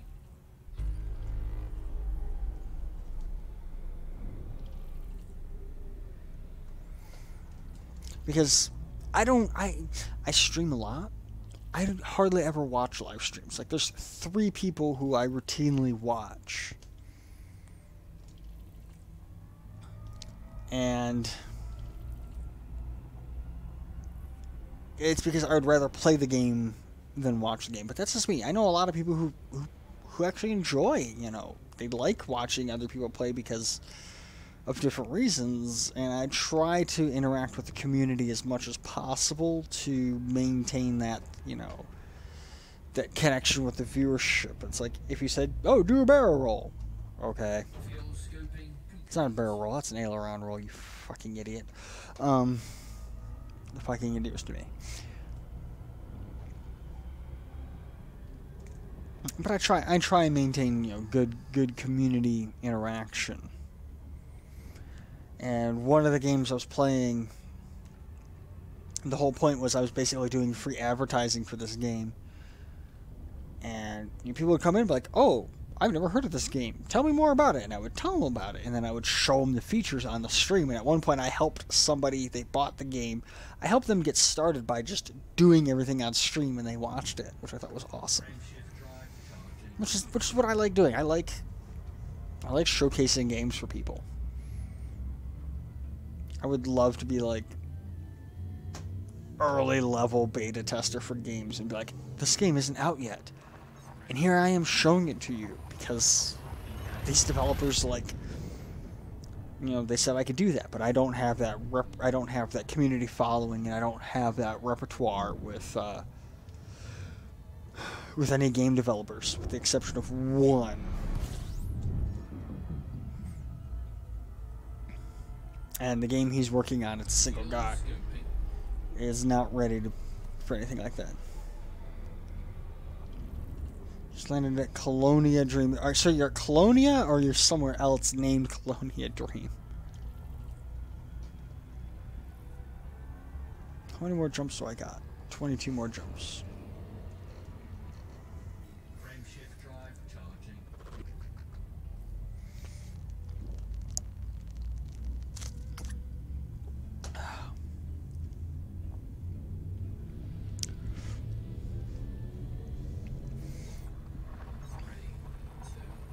Oh, it's in the Colonia bubble? Okay.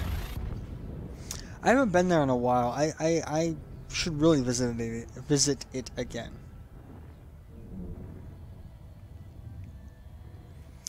I don't have a cutter, and part of the problem is I did that thing you're not supposed to do. I flew without a rebuy right after buying an Anaconda and got interdicted by a pirate and couldn't shake him and lost my Anaconda and lost all of my money.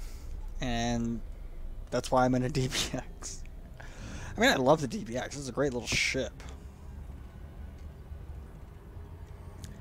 But, like,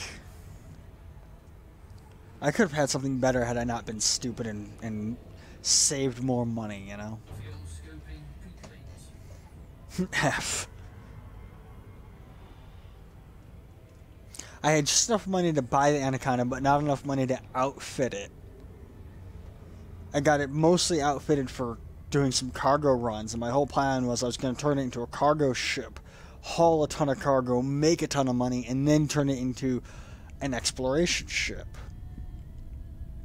And then I lost that, wound up just back at the starting point without enough money for anything else, and that's kind of when I lost interest in Elite Dangerous. And took a couple months off, and then it was when I had done some work and got myself back up to Python. It was a Python, or maybe it was a Viper, not Viper. Yeah, it was Viper. And it's either Python or Viper. I made myself up to that point, and then the Distant Worlds 2 was kind of taking off. Well, it was already taking off, but it was ramping up, and I got super stoked for that, and that's why I ended up with a DBX, because it's like, it's a ship I know.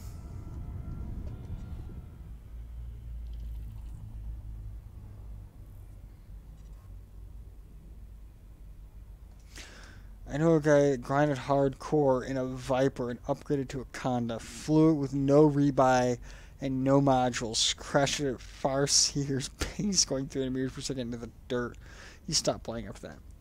Here's the thing. And this is how I treat every video game. You know, you'll have those massive setbacks where I don't want to play this game anymore. And I like to think of, okay, I hit a massive setback. I don't want to play that game right now. I'm frustrated with the game. I'm frustrated with a lot of things involved with the game. I'm going to take a break. I'm going to play some other stuff, and I'm going to come back. Because there are games, like, I have very few games that I've played that I sit there and say, I regret playing this game. I always try and put 10 hours of gameplay into any game I buy. I paid $10 for the game, I'm going to put 10 hours into it. I pay $60 for it, I'm going to put at least 10 hours into it. I figure if I can put at least 10 hours into it, or if it has like a solid campaign like Call of Duty or Halo, I'm going to at least beat the campaign before I sit there and say, I didn't like this game, or whatever. Like, I have 30 some hours in No Man's Sky, and I can sit there and say, I don't like No Man's Sky. I have 37 hours, 38 hours in that game. I don't like it. But then there's other games I've only got like 4 hours in, and it's like, I don't feel comfortable giving an opinion about it. In fact, let me just, want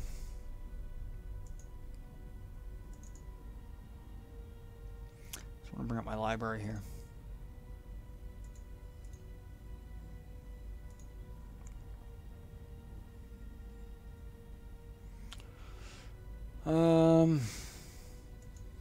Like, I have 66 hours in Ark. I don't really enjoy Ark. I've got exactly 10 hours in Arma 2. I had fun in that. DayZ, I've got 72 minutes. I don't feel like I can give a valid opinion in that game. I've got 12 hours in Arrowhead? Yeah, I don't know about that. Arma 3, I've got 11 hours. I still don't feel like I can give a valid opinion about Arma 3. Yeah, I've got 24 hours in DCS World. I could give you a valid opinion on that. Fallout 4, I've got exactly 10 hours. I feel like I could give a valid opinion in 10 hours. Let's see. Where's a game? 15 hours of No Man's Sky. 44 minutes of Portal. Where the fuck? No regular PUBG? Where the fuck did regular PUBG go? Oh well.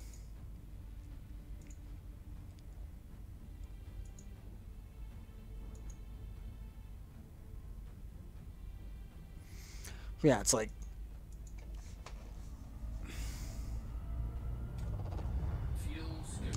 how did I only play 40 minutes of Portal? 2 reasons. One, I beat Portal. I played it originally on console. Right? And then, shortly after it came out on console, I don't know how, but I somehow managed to pick it up on PC. But, here's the kicker. The PC I had could not run Portal.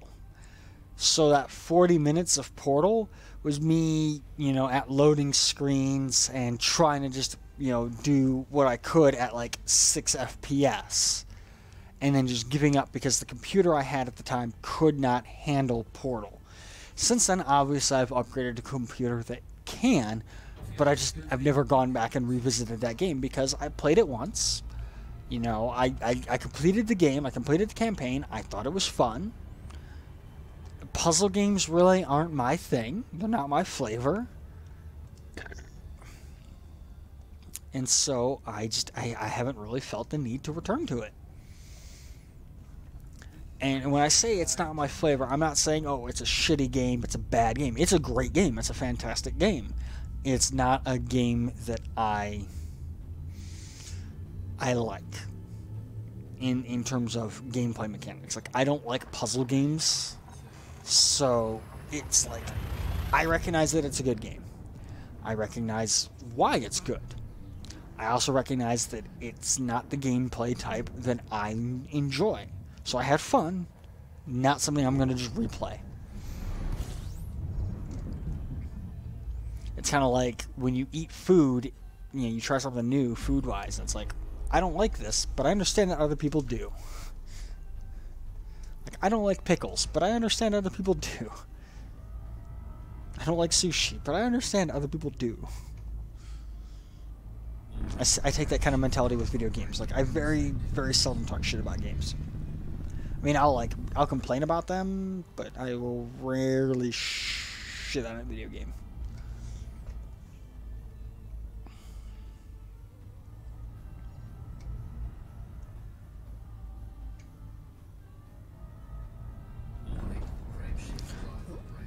There we go. 18 more jumps.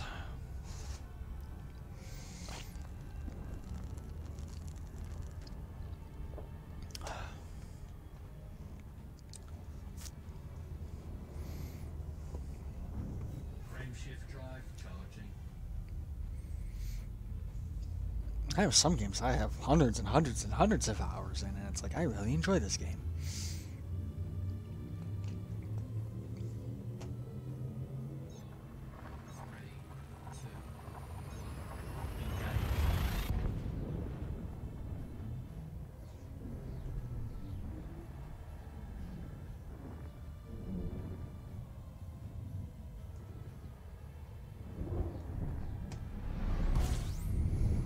Fly away from that.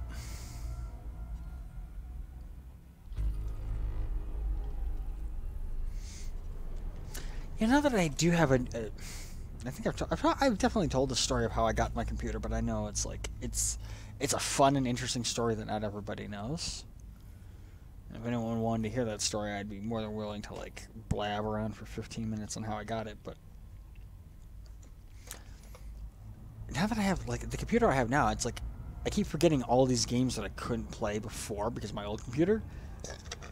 They keep forgetting to revisit because now I have. I mean, it's a year old now, but year old computer that could easily play them all.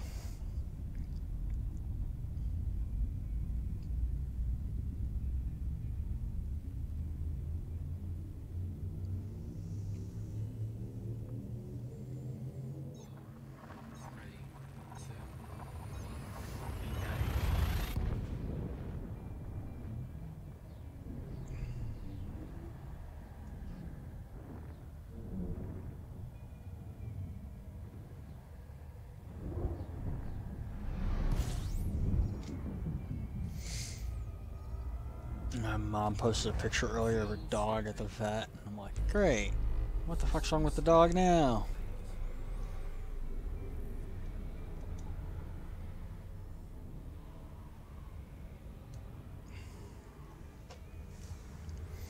Oh, that's right. He's got the same medical condition that I have and my brother has.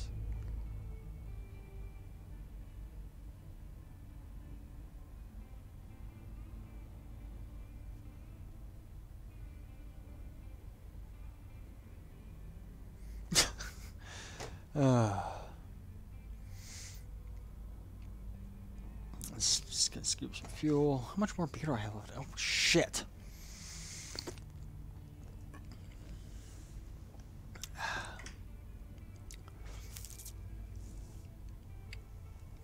like to think I like to think that, you know, in the year 3305, that some of our favorite brands of brewski still exist in some capacity, but they've modified their bottles to be like, instead of shaped like this, to be like just shaped like this and have like some sort of spring-loaded piston and like I want to say like a nozzle or something at the top where you grab it and you squeeze it and the piston slowly pushes the beer out through like a straw. So that way in zero gravity you can still enjoy a cold beer. And then of course my ship has just got a bunch of them rattling around in the back. Empty.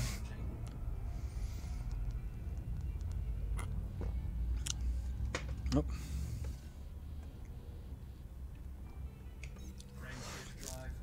Cancel frameshift drive because my ship was overheating. Fly away from the star. Turn the frameshift drive back on. Let the ship cool down.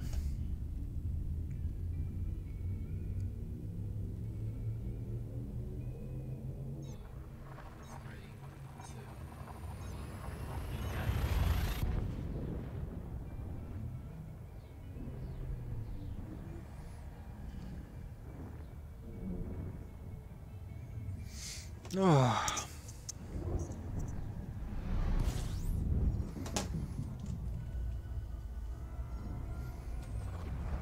15 more jumps. We can do this.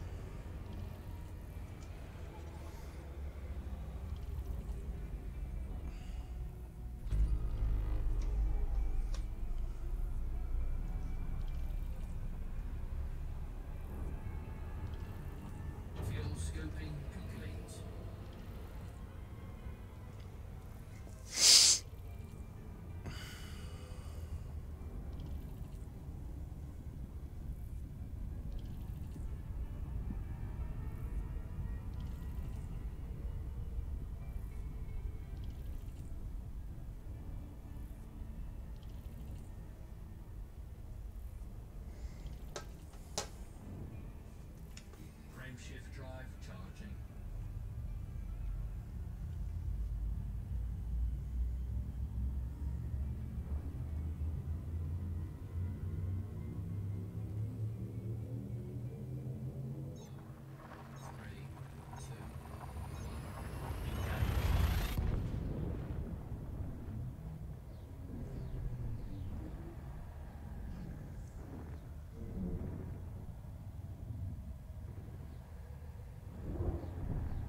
Oh, definitely feeling like nap time. System scan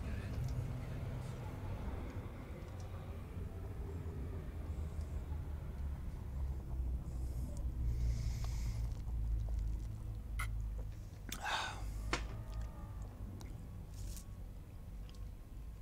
Fuel scoping complete.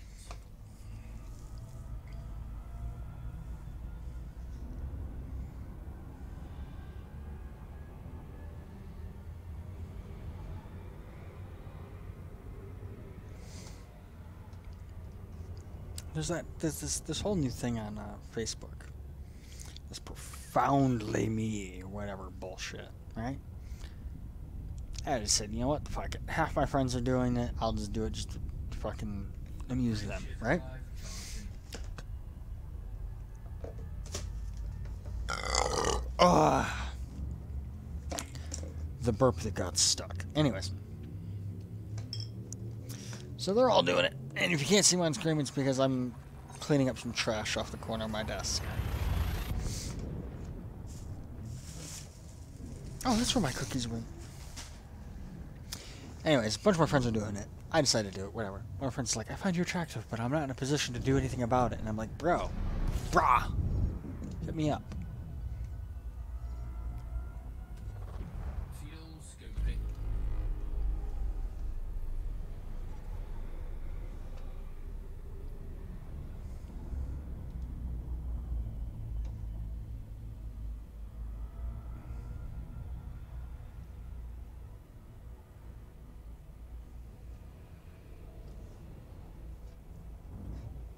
Fuel scoping complete. Like, I find you oddly attractive, and I'm not in a position to be able to do anything about it. And I'm like, brah. Just like, hit me up, dude. And I use dude and brah, like, interchangeably.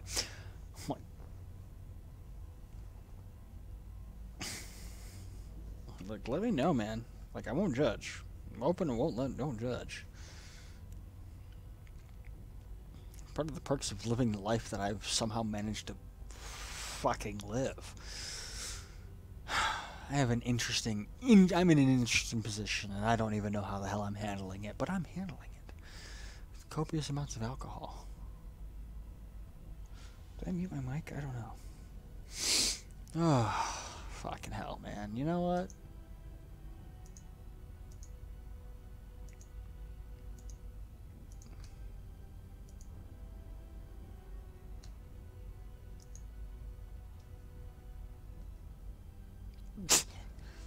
I'm just gonna scoot fuel here. I'm just gonna take like a 5-minute like well actually we're done scooping fuel. I'm gonna fly away from the star so we don't cook. So it'll take a minute to because normally I stop streaming at 10 o'clock and it's now 11 o'clock, so I'm going an hour extra. We've got 13 more jumps. I am definitely starting to feel the exhaustion. I'm gonna make it. I'm gonna make it to there. But I've also been drinking. So I'm like, oh, hello. My name is Bert. 3, 2.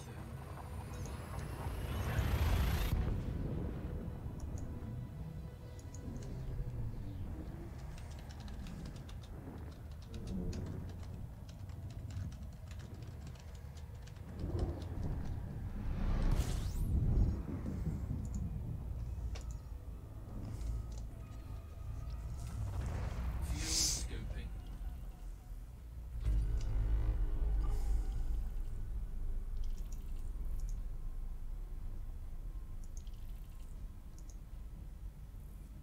Alright, Raptor Jesus, take it easy, see you later. Back Thursday with something else. I don't know what else.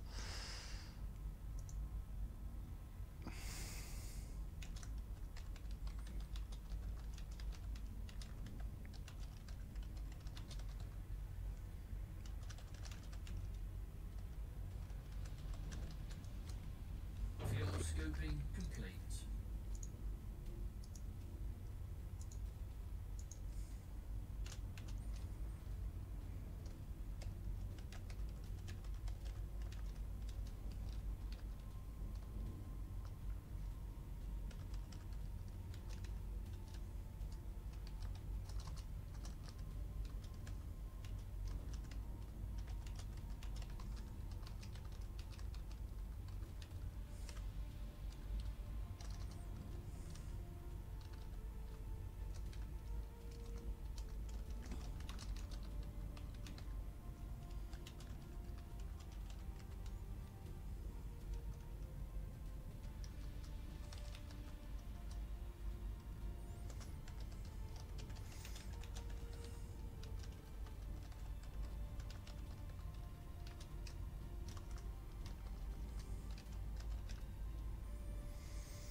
Just taking a brief moment to like answer some text and stuff on Discord. So I'm just like,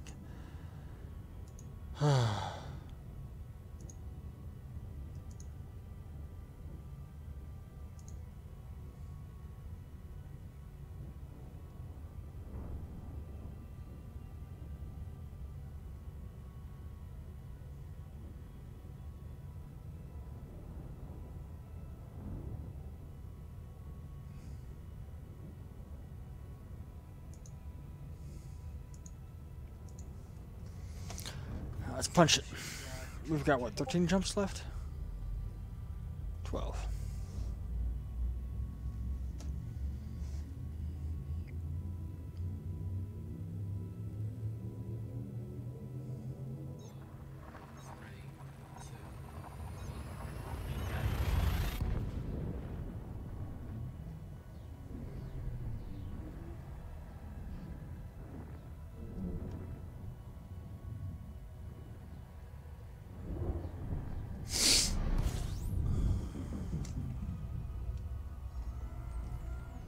Eleven jumps left.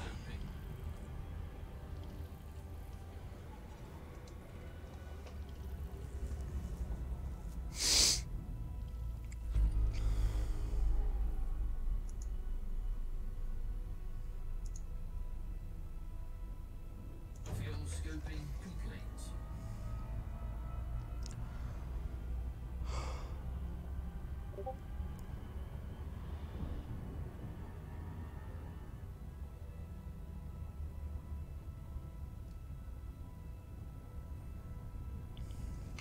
Frameshift drive charging. Hit the volume button again.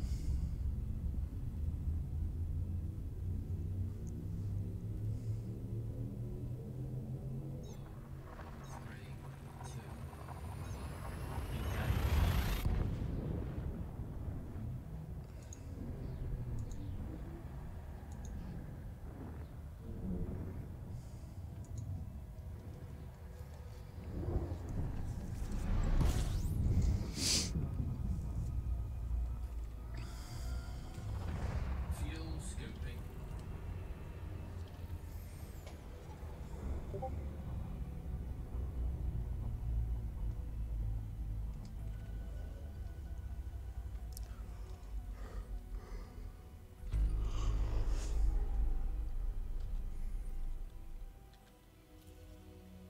Fuel scoping complete.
think I'm starting to feel bad allergies again. Frame shift drive charging.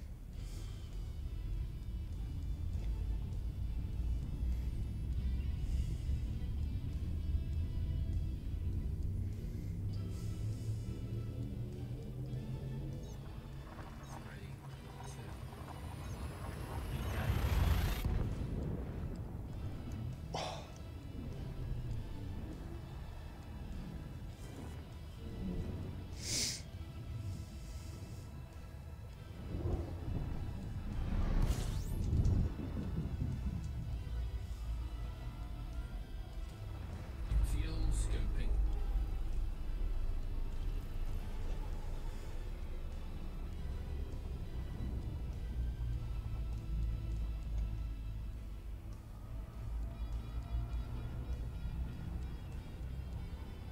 Fuel scoping complete. 8 more jumps. Frame shift drive charging.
Oh, shit.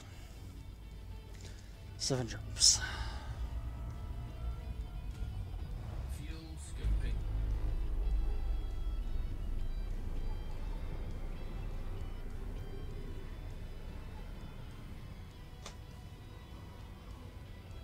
Frame shift drive charging.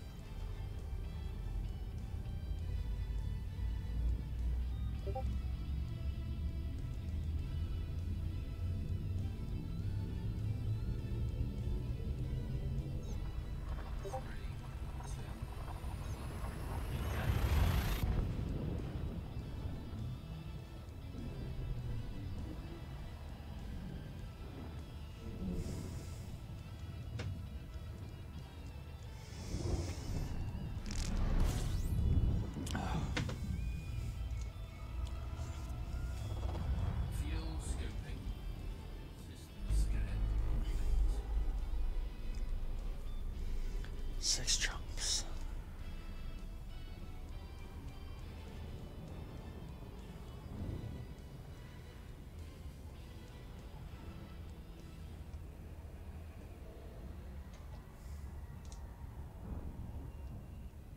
Fuel scope disengaged.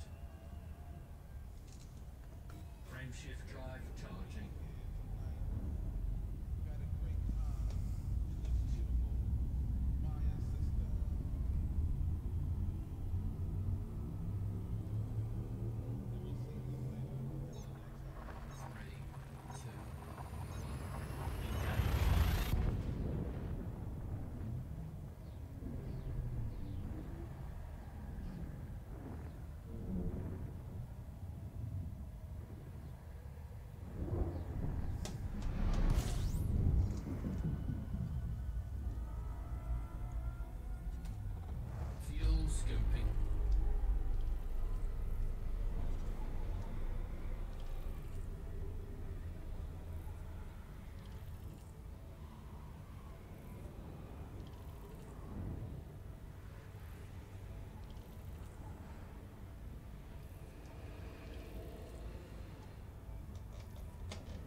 5 more jumps. We're almost there. Almost there. It took a good chunk of the night to do it, but we're almost there.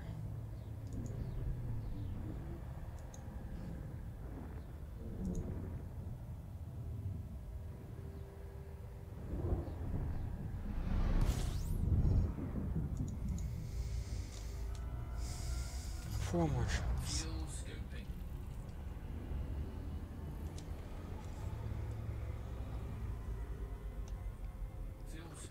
Disengaged.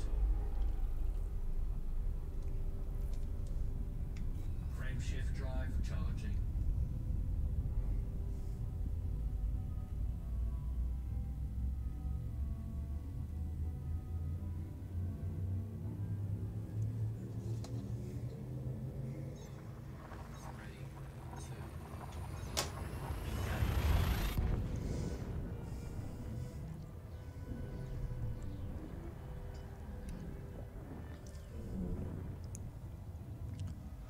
Ooh, I'm definitely feeling all that alcohol.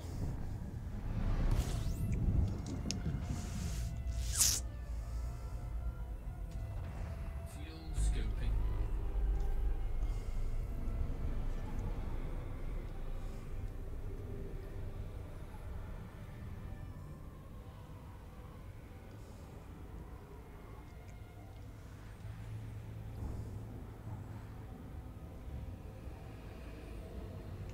Frame shift drive charging.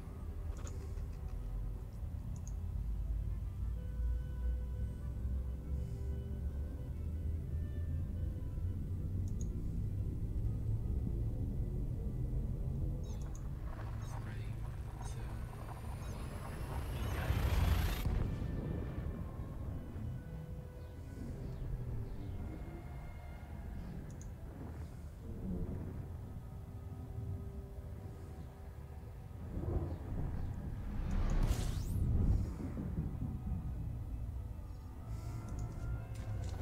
Fuel scoping. System scan complete. System scan complete. 4 jumps. 2 jumps. 2 jumps. 2 jumps. And then all I gotta do is map the system, because no one else has ever mapped it apparently, and then land on the fucking planet.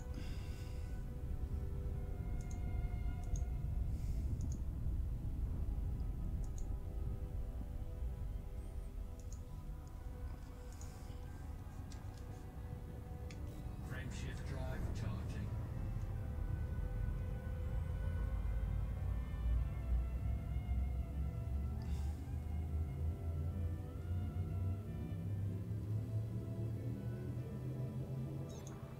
Three, two, engage.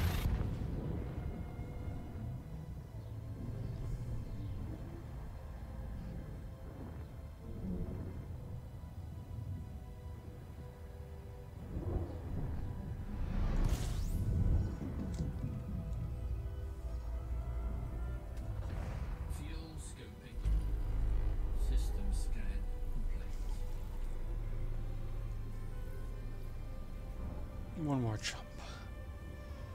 One more jump. I'm pulling up the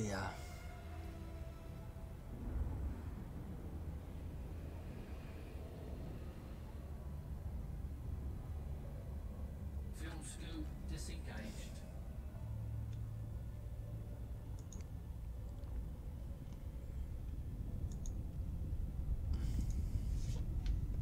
Frame shift drive charging. Zulminer? I'm not even going to try and pronounce it. I apologize if I slaughtered that name. I really do. I have had quite a lot to drink tonight, and I'm making my final jump. Ready to engage. I am throttled up. On just the World's 2 Waypoint 11.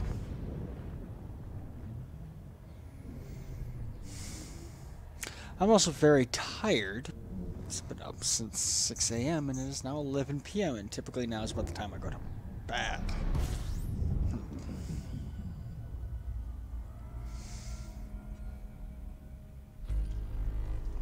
I'm gonna fly away from the star a good chunk of time, then bring up my scanner.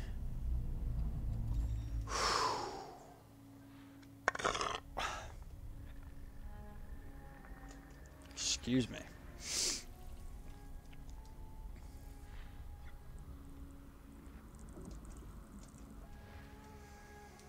This will be fun because I'm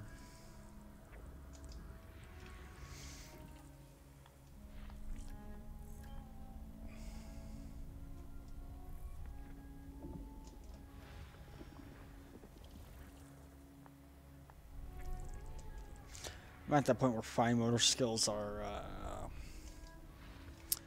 definitely starting to dip. I've had quite a bit to drink tonight, so couple shots.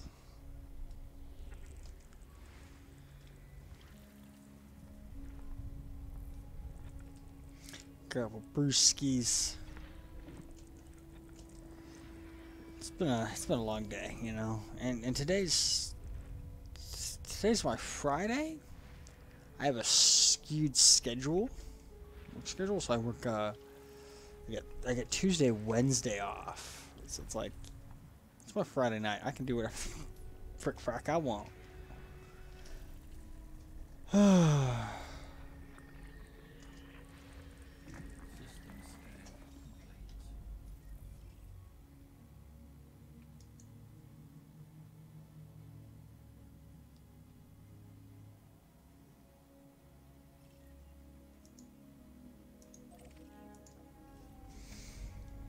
But last couple minutes of the stream, you know, I'm as soon as we're gonna land, we're gonna shut down and do an outro, and then I'll talk about some other stuff, and then yeah, done for the night. But yeah. Questions, comments, concerns, I do pay attention to both Twitch chat and YouTube chat. I am at the point where I could definitely, probably not even stand up.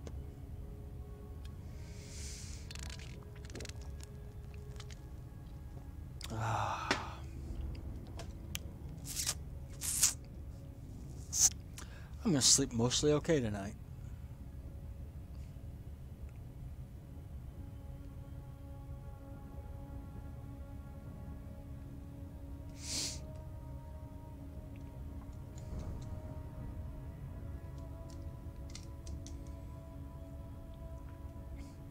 So we're going to a place called Luna Shadow, which is supposedly a system that looks suspiciously a lot like Earth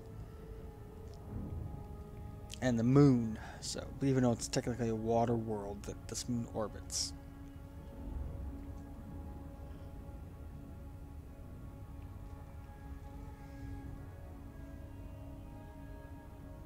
There's the moon. I don't have any allies, any other players on scope right now, so that's interesting. Cut power, let the ship slow down a bit.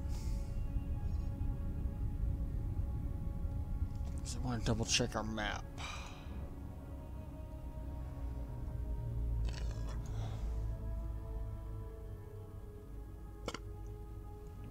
Excuse me, Ken.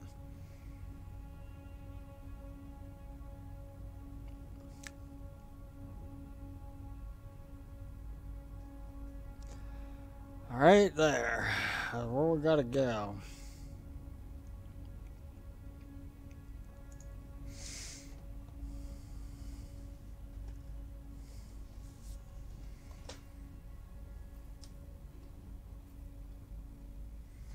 Last players we ran into was on April 7th. So maybe we'll run into some players. Wait, is that Rubber Duck? Or Rubber Biscuit?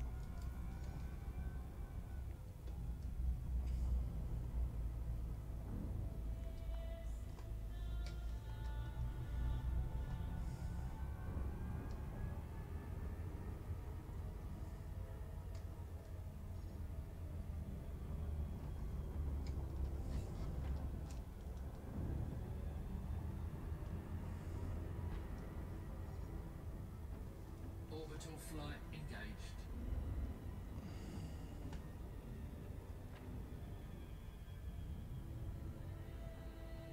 Are we landing? I was just landing on the edge of the crater or the bottom of the. I'm gonna land on the top of the crater. Cause fucking I'm king of the fucking goddamn hill over here. I'm sorry. Have had some booze. I'm still flying my ship, so at this point,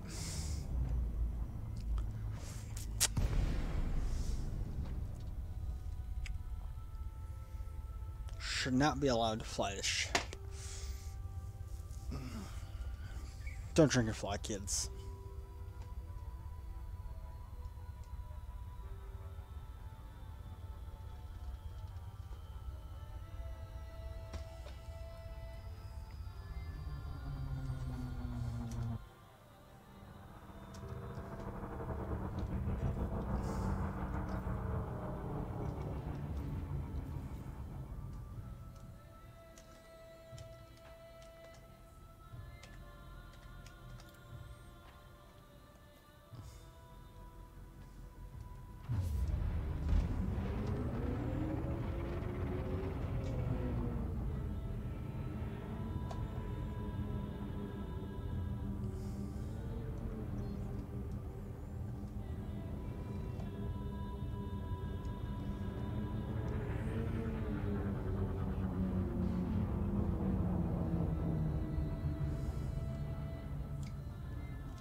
Lights on.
This is gonna be fun.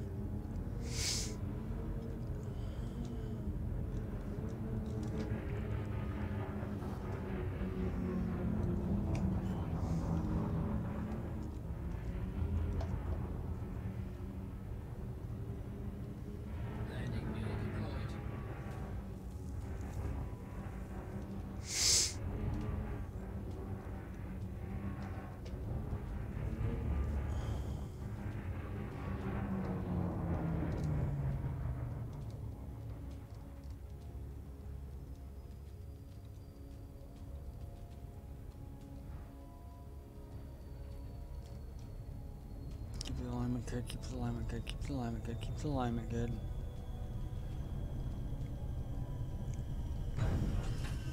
Contact.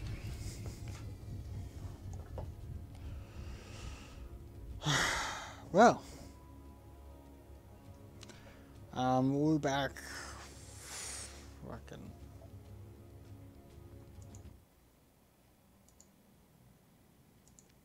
We'll be back Thursday night, 7 p.m.